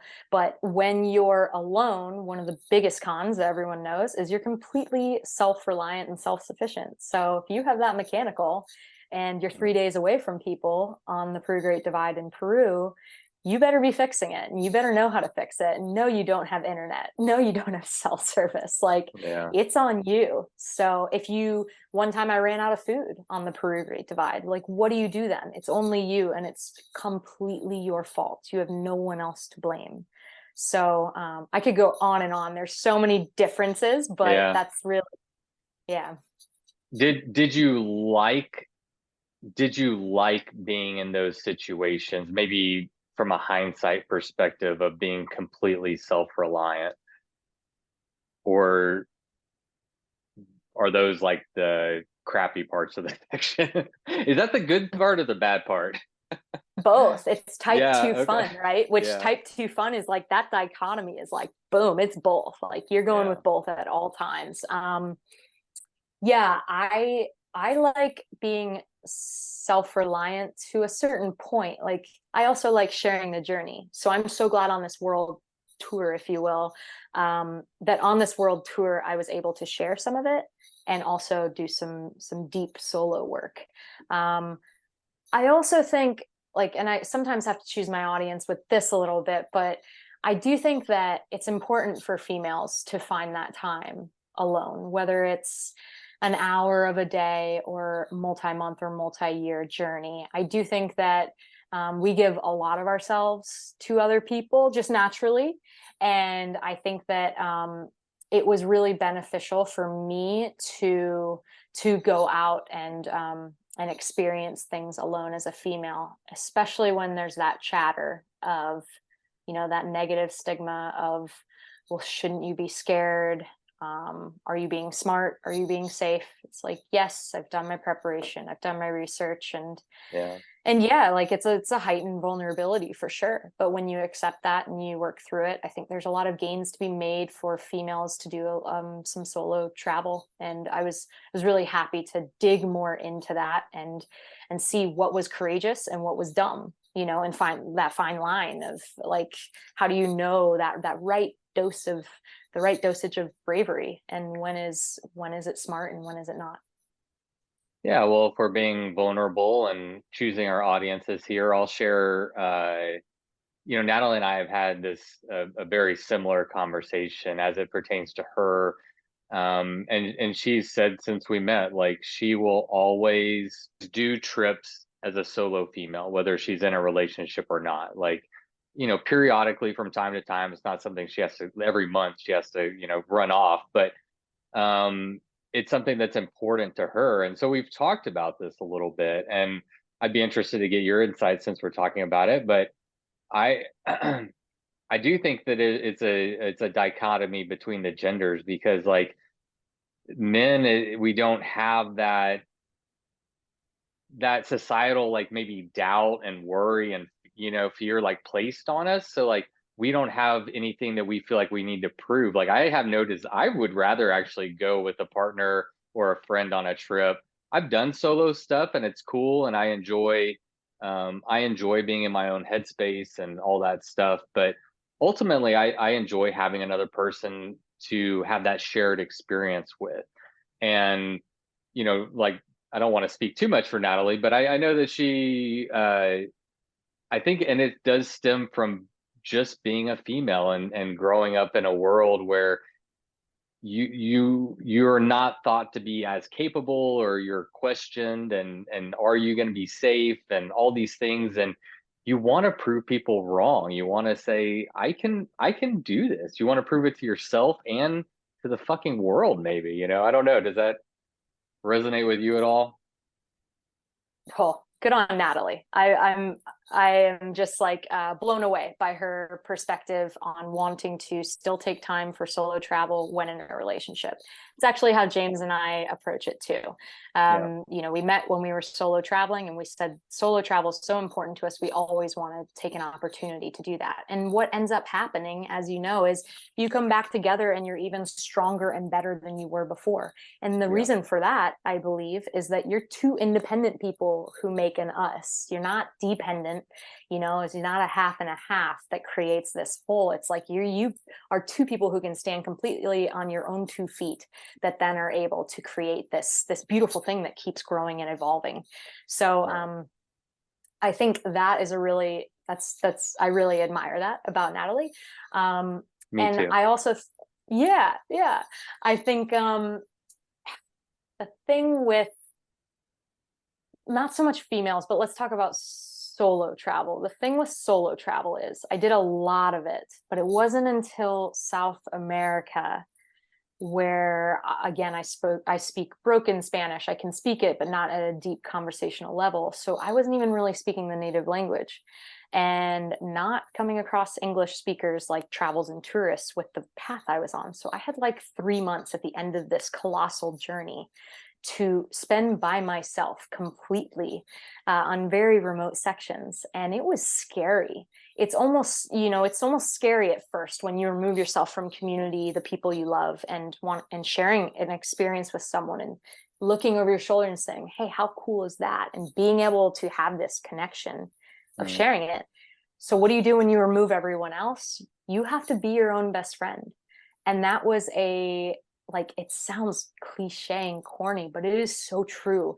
Like Oh, I when like you it. have that mechanical, you have to like pick yourself up and be like, man, we got this. I got my own back. And at the end of it, like you're your own best friend. And to kind of tie it all in with the journey itself, like at the end, there's no finish line, there's no trophy, there's no one, there's no grand media thing, there's no big Hey, celebration. It's you. this is grand media. But like actually at the end, right? So you finish Yeah, this fair this enough, fair big enough. thing and you're like, it's not I like a wanted to go race. meet you It's on your trip. great. It just didn't work out. Yeah, that's right. That would have been so awesome in Yeah. coffee country, Colombia. But it was, for my trip, it was just me. And at first I was like a little bit, kind of sad about that. I had no one to share it with. But then I thought, this is what it's all about. This is what the whole trip was about. It was, at the end of the day, it was just for me. And if no one knew about it, I'd be fine with that and I'd still do it. Like at the Yeah. end of the day, what are you doing things for? And when you go on a solo trip, no matter how long that is, you realize like you're doing this through and through for yourself and for some personal growth and expansion. And I think it's a really special thing, solo travel. And I try to encourage more people to pursue it.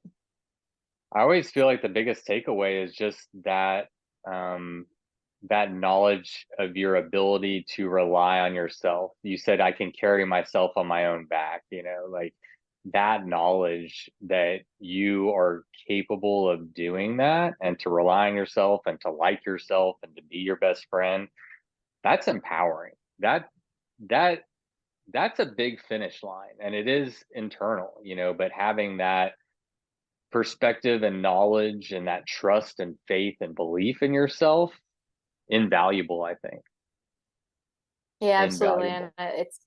it's just a trip of intangibles, right? Like any big monumental dream you have, if you're doing the right deep work, it's a journey of intangibles. Like whether it's a weekend overnighter or a long, multi-continental journey, I think it's just it's a beautiful experience that just unravels if you let it. All right, let me ask you this question. If you had to leave tomorrow and redo one of the sections that you were going to do, which one do you choose and why? Wow, this is such a good question. I wrote all these down. I like this. Okay. All right. There's two that come to mind. I'll touch on the first one briefly. I would have started at the northern tip of New Zealand because I only gave myself 2 weeks and I wish I could have had a little more time to do all of New Zealand because that was my very first through hike. So I really would have loved to have a full country comparison between the through hike and the bike packing journey. Right. Yeah. And the amount of progression and evolution I've had since then, that was back in 2015. So it's really nice to know the person I was then versus the person I am now, and using this country as a way of kind of checking back in. You know how a lot of people go back to the same trail multiple times? Yeah, like I would have liked to do that as an indicator for where I'm at in life. Yeah. People can actually go watch Who You Were in 2015 on Amazon Prime. What was the name of that show? Your Comfort Theory. Comfort Theory New Zealand. Yes. Yeah. So what was the other place that you wanted to mention? It's not a specific route, but I would have gone into some of the gnarlier dirt road sections of Africa. And Cairo to Cape Town is a mostly pavement route. And I think I would have, we always say, looking back, James and I, like if we could do it again, maybe we would have gone to a little bit of the sections where you don't know you don't know if you're going to get running water. You don't know how long you're going to be out there. So I would have pushed it a little bit more on that. That being said, Cairo to Cape Town on the Tour de Afrique, I believe it's called, on that route is absolutely beautiful, and it was amazing. But now, after having done in South America, I'm like, oh, I could go back and push it a little bit more. Yeah, and it does have a lyrical, rhythmic appeal to it. Cairo to Cape Town, it just kind of draws you in. You're like, yeah, I want to do that. That sounds perfect. Let's oh, please. Oh, I actually think we got to look this up, but was it 2008, but they started that route with a race, and for whatever reason they don't do the race anymore, but I would love to look more into that. And I know you, with your racing background, yeah, it's just really interesting. I mean, that's an 11,000 kilometer race, so worth looking into. Wonder. Yeah, pro tip. We got a question from a listener. Where is it? Were there any countries that you didn't feel safe or that you avoided because you're a woman? And this came from Christy. Yeah, so Christy, that's a great question. I think if I did look at each route and make sure that the countries that the route went through, I did feel safe going through them. However, when we hit the situation in Ethiopia, we unfortunately weren't able to cycle a lot of it. So I guess that would pertain to this question. You know, there was the Tigray War in the north, and then we decided, okay, we'll fly into Addis Ababa from Khartoum, Sudan, because that land border was actually closed. You could not cross it. So flew into Addis Ababa and thought, all right, we'll cycle the second half of Ethiopia, and it was blocked. All the roads were closed from rebels. So, and that's to note on that WhatsApp group. We know because a cyclist got caught up with the rebels actually stopping him on the road. That was really, really gnarly to watch. So when he sent that to the group, we decided throw the bikes on a bus and don't cycle really Ethiopia. So great question. And I would say that was definitely the first one and the biggest one that comes to mind. Okay. Let's talk about fear then just a little bit. Fear is something that we all have. It's universal, and we all have our own fears. And so you certainly can't speak to, you know, the litany of fears that might surround international solo travel.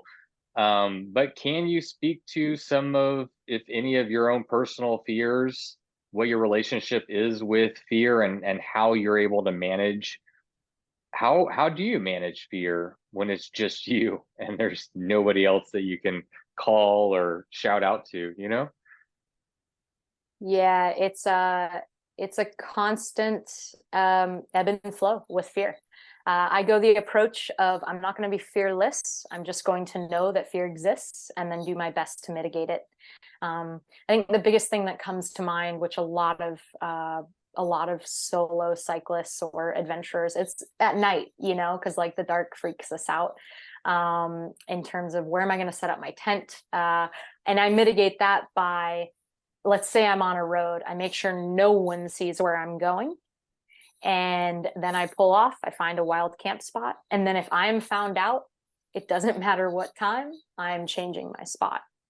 And that unfortunately happened, you know, it was a long multi-year journey. So that happened a few times. And you're like, you have everything set up, but you have to pack up your bike and go find another spot. Thankfully, was that just a rule that you set for yourself? Like they didn't have to be creepy or anything. If just someone stumbled upon you, you're like, nope, they know where I am, I'm out of here. Yeah, it was a rule, a self-set rule, because sounds like a good one. It's like, and it's a promise you set to yourself. You're like, yeah, they might not be creepy and they might come over and be super friendly and everything, but you never want to think about what could happen, you know, or they go and tell a few people and then you don't know those people. So not to be too like fear mongering with that, but I do think, and this was maybe 3-4 occasions out of a number of years.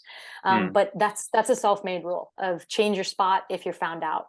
And it's inconvenient, but at the end of the day, it's as safe as it gets. And I was a big proponent on not being seen when when kind of diving off to a wild camp spot. That one, I would kind of assess the situation a little bit more. If let's say it's an iOverlander camping spot and there's another spot just down the road and you see another cyclist or something, you're not going to necessarily be like, once they see you kind of diving off into that area, change your spot. So yeah, those are my kind of two rules.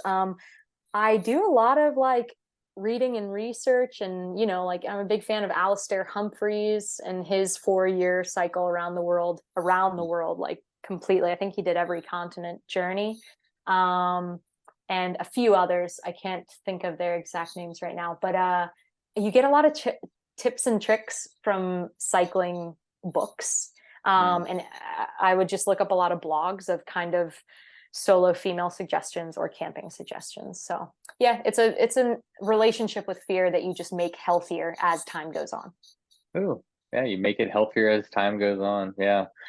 At some level, there has to be like that experiential, what is that therapy where you expose yourself to exposure therapy? Is that what it's called? Or, I mean, you can read everything in a book but at some point you really have to put yourself in situations that are unfamiliar to you and start to work your way through your own fears and come to a better relationship with it, as you said, a healthier relationship, because we all have them, and they're for a good reason.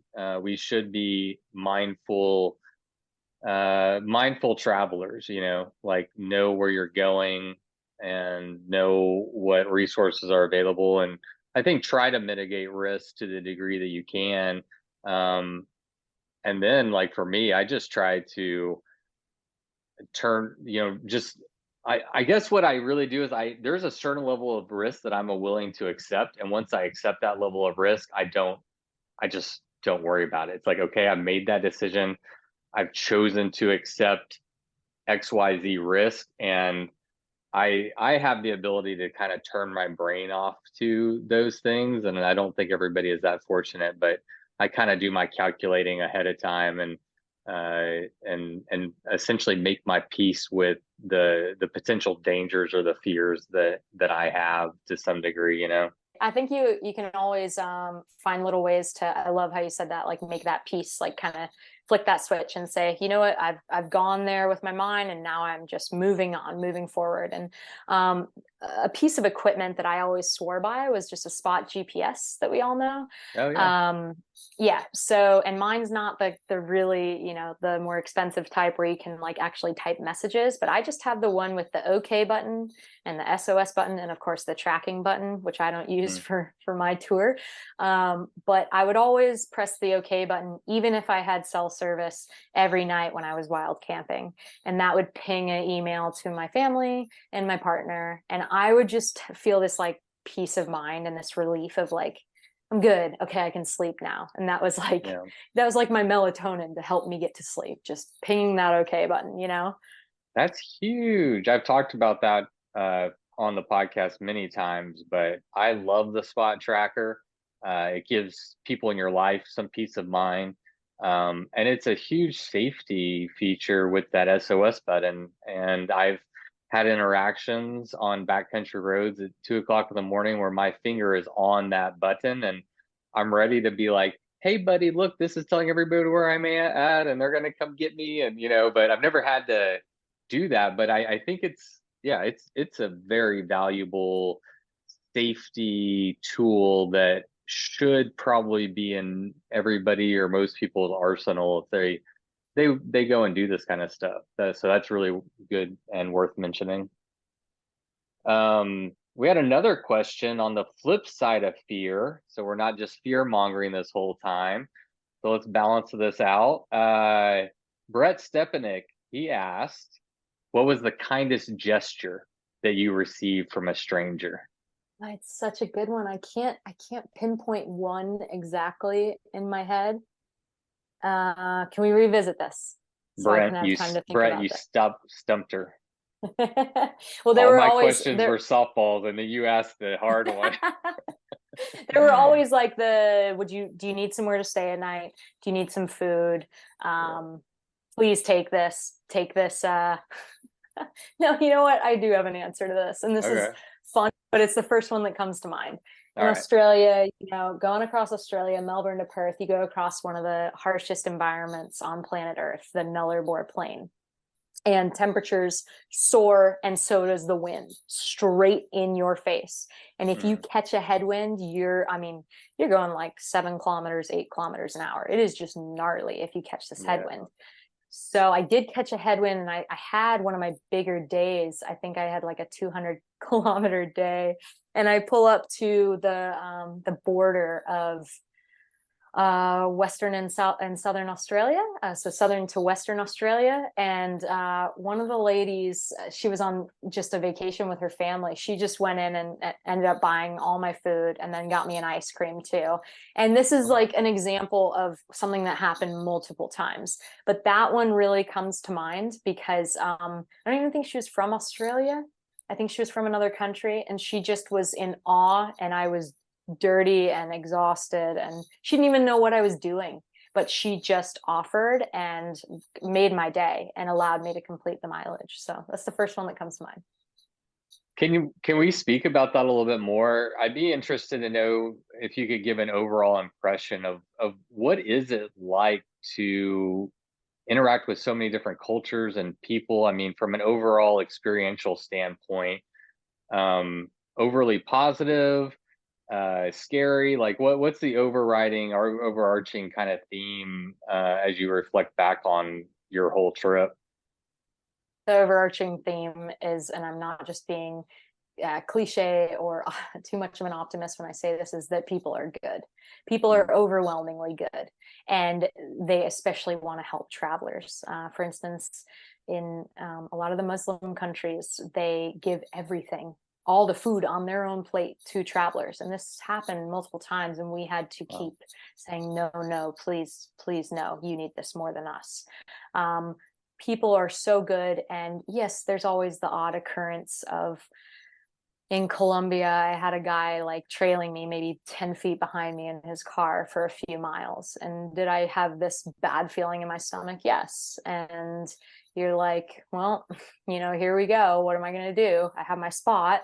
And then you stop to have a fake snack, and he's still there. He stops with you, and then you keep going. And I was like, ¿Qué pasa? Like, what's up? Like, say it in like a really mean way.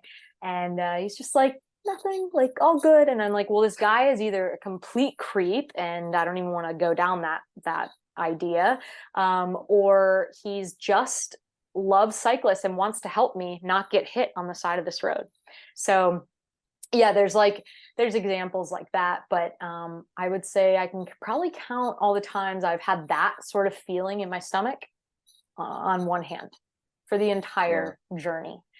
So for the most part, people are so good. I mean, you stop in the middle of the day in Egypt, and there's an ice cream stand in the middle of boiling hot Egypt, and the family's like, please stay with us. We want you to stay.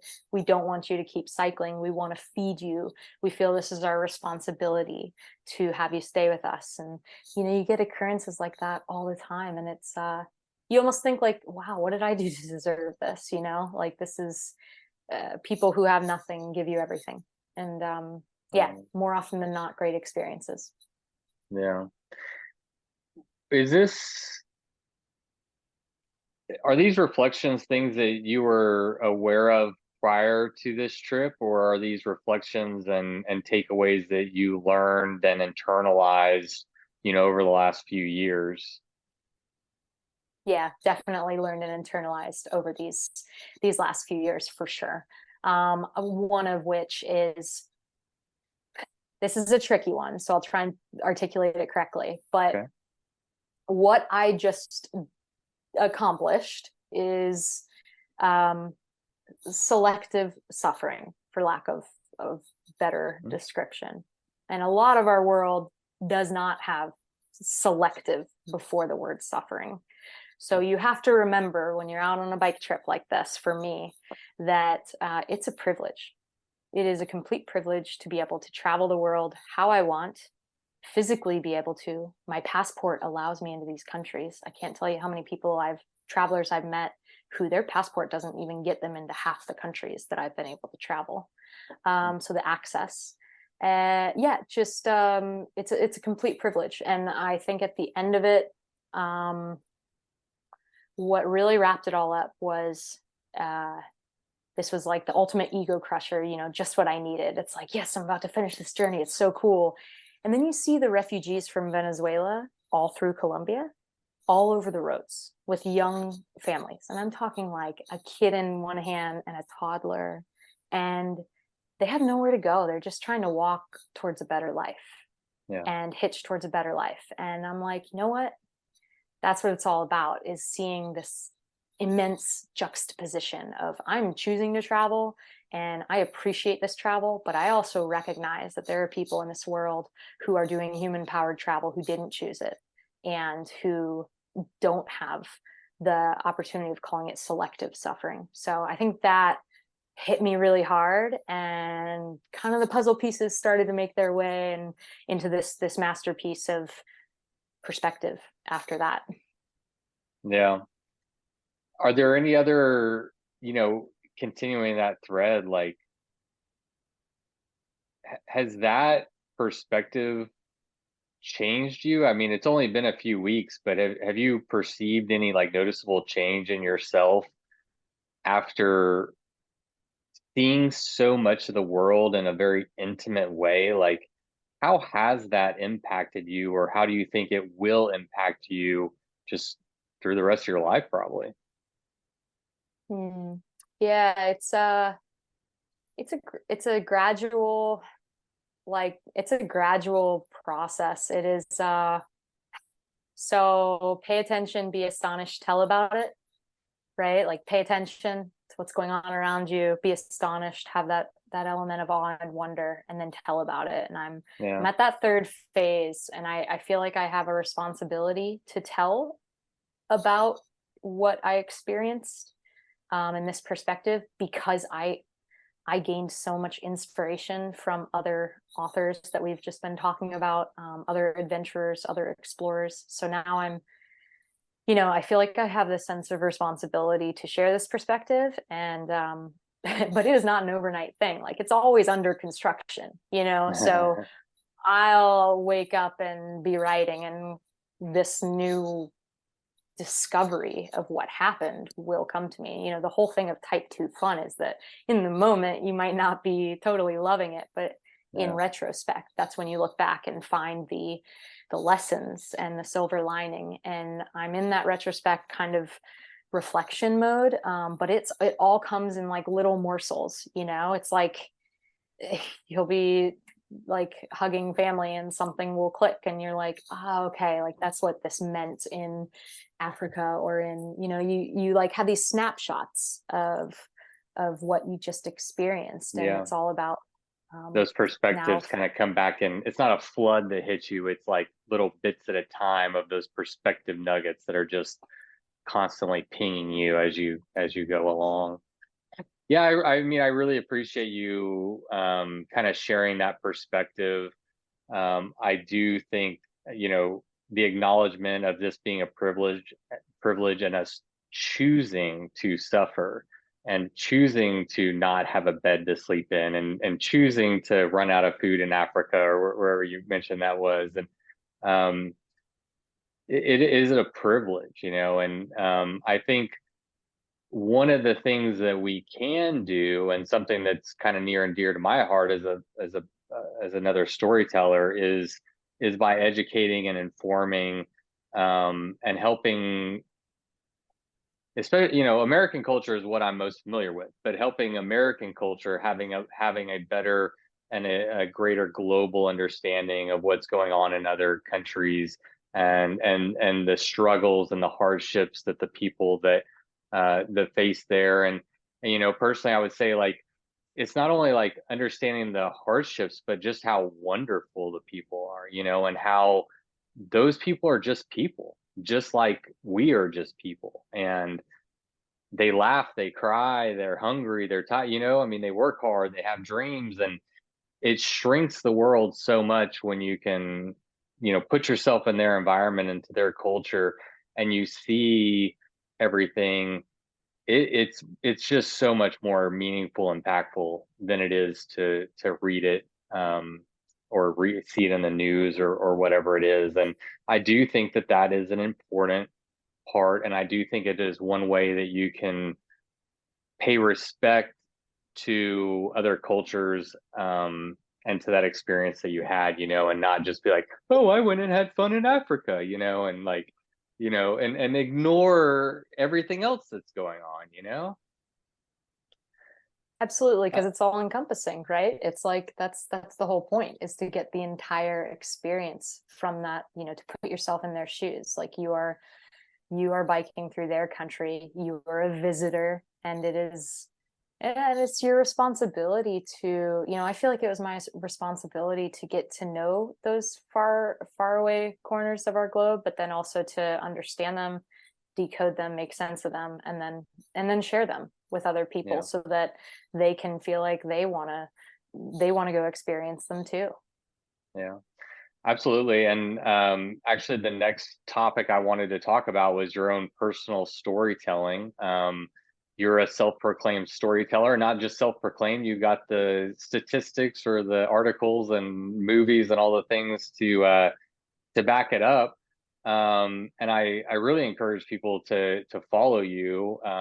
Your website is what? Yatri Project, which Yatri means traveler in Sanskrit. And how do you spell that? Yatri, and then project, project. So yeah, I ECT. mean, yeah, you were, you were tagging me a bunch, and that's how I found out about you. And you cycle the world, and I've got all this international, desire building inside of me for international bike travel. I'm like, okay, this is a good time. Yeah, this is hitting me at a good time. I'm excited to hear more. I want to hear about your trip. And after that, I started to like research you, and I was just overwhelmed by how many projects you've done, how many hikes, how many bike trips. Like it really is overwhelming. I'm impressed. I'm like, holy shit, I'm way behind, I got to get going.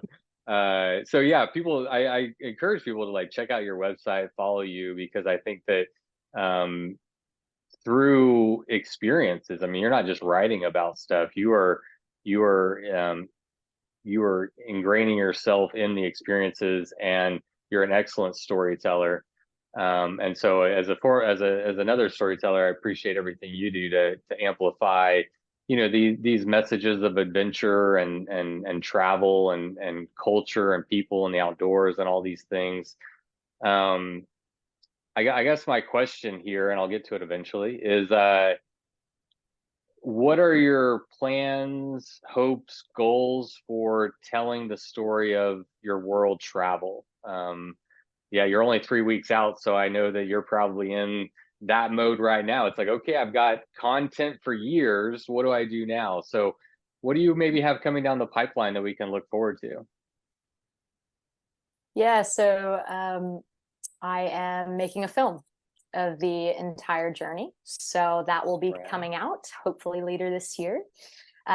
Along with the film, kind of coupling some public speaking opportunities to show a little bit of the film and talk about everything, because like you said, just a heap of content, a lot of photos, and then writing publications. And eventually I would love to write a book about the experience, maybe a memoir. So maybe that'll be in the pipeline in more of a long-term approach, but short-term film and a lot of writing publications.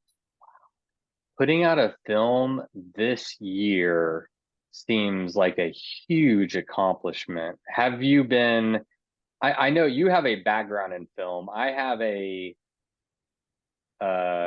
indie background in film. Growing up making skateboard videos, BMX videos, I actually like owned a production company and made like commercials for like a little while back in the early 2000s. Anyway, I don't do film and video simply because it's so time consuming. So I'm like super shocked that you're like, oh, I'm going to roll this out by the end of the year. So I've got questions. Have you been editing it this whole time? Like, how is that even possible? Yeah, I actually have been editing it. Okay. I have a film background, and I've somewhat started to drift away from that world and that industry, to get to know my own story and to travel the world. So I had no intentions of actually making this film, which almost, as you know, makes it better. When you're telling a story, especially about yourself, So I kind of just started filming mostly in Africa, to share the journey with my friends and family, because I knew that no one would be able to understand what we were going through other than if I captured it. So Mm, that's organically how it all started. And then okay. at the end of Africa, my passion for editing kind of came back, and I said, oh, maybe I have something here I could put together. So by no means is this 20-30 person production. It's pretty much just going to be me, and I just want it to be something that was made by me and comes from me, for the world to experience. A lot of it in Africa especially was shot on an iPhone, so it's no like cinematic high quality production like I used to be in. It's more of that raw, gritty, visceral, real firsthand approach. Yeah. And I feel like I need to put that out, no matter how much that makes me just cringe from a filmmaker background, to Oh yeah. not have it be high end. I feel like Yeah. that's actually practice and in creativity sometimes, just put something out there. Yeah. But yeah, I've really quite enjoyed writing about this trip, actually. As I've gone segment through segment, continent by continent, I've written some pieces here or there, but now I have kind of this full-fledged perspective, I guess, blossoming. And so maybe that's a book, maybe that's continuing with writing on a lot of cycling publications. But I would also like to speak and just try and spread the message to as many people as possible that, about solo travel, about solo female travel, and just about kind of the lessons like we were talking about, the selective suffering lessons, and the power of human powered expeditions is another one. I think that it's a pretty beautiful world, and earning every mile really changes a lot of things, within us. So yeah, Yeah. we'll see how it goes. Yeah, well, you've got the experience to speak to that, and it's something I'd like to get some more of those experiences that you had. Um, what's next? I mean, that's I I know it's a little soon. You just finished a big project, um, but I have a feeling, as content as you are, you won't stay that way for long. Uh, do you envision that you'll stick with cycling? Do you think that you'll get into sailing or bungee jumping, or where do you see? Do you have any thoughts of where you'll go next from here? I don't, and I don't have a clear-cut answer for that, which is actually really exciting, because Okay. I've gone just finished a multiple year project where I had an answer for that. Not only where I was going next, but where I was going next, right? Like I Yeah. had it lined up. So I really enjoy not having an answer to that right now, and instead kind of focusing on doing this trip justice by telling the story in the right ways, and impacting other women travelers, adventurers. Um, Always have an inkling though to say, like, when it comes to travel, land, sea, air, the natural world, like, and wherever that may evolve to next, who knows? But sailing has always been an interest. Yeah, it's just kind of continuing to explore the planet by different means, and I really enjoy human or natured powered exploration. Yeah. Well, I can't wait to see what you do next. It'll be an adventure, no doubt. Did you happen to listen to the episode I did with Lindsay Shepherd? I didn't. Tell me about Lindsay. I think y'all have a kinship for sure. She's just an adventurer, solo female adventurer, absolutely. And she's currently working up to she's done a ton of cycling. Her cycling resume is just stacked. And she's preparing now to do solo. Um, I'm not much of a boat person, but where you have a sailboating or whatever, all the way Uh-huh. around like the world and stuff. I don't know. She's going Uh, to circumnavigate. I don't know. I can't remember if I don't know if she's doing the whole world. I don't think it's the whole world. I don't remember the details. See, my brain isn't that good. See, I forgot that detail. But I know it's going to be epic. I remember. I mean, she's doing it all on her own. She's like taking all the classes.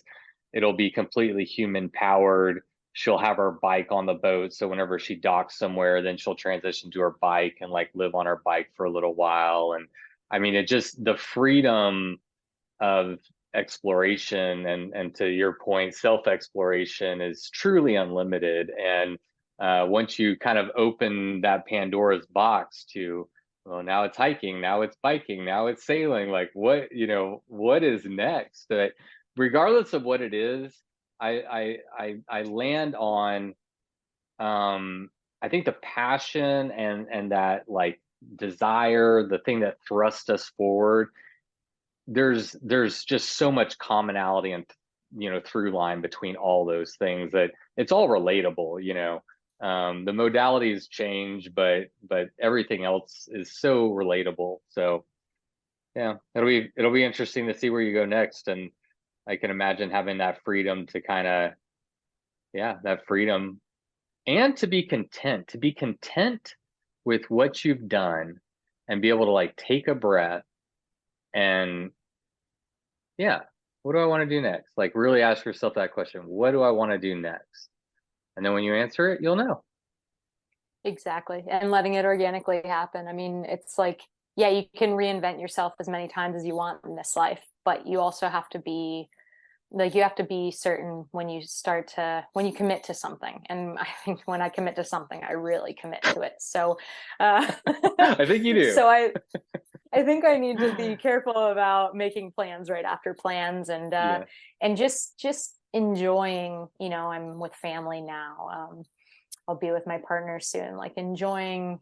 That's another thing, like on these trips, these solo trips, you really start to appreciate the people that you love and the people who have gotten you to where you are in life more than if you were with them, actually. Yeah. It's kind of counterintuitive, but you really like send out like so much thanks to them and for getting you there. And you think about like everyone, because you have time to think about everyone. And you're like, wow, you have landed me here. It's never just a solo journey. I guess that's a big takeaway too, is it is a journey of the thousands of people who have helped you get to this place.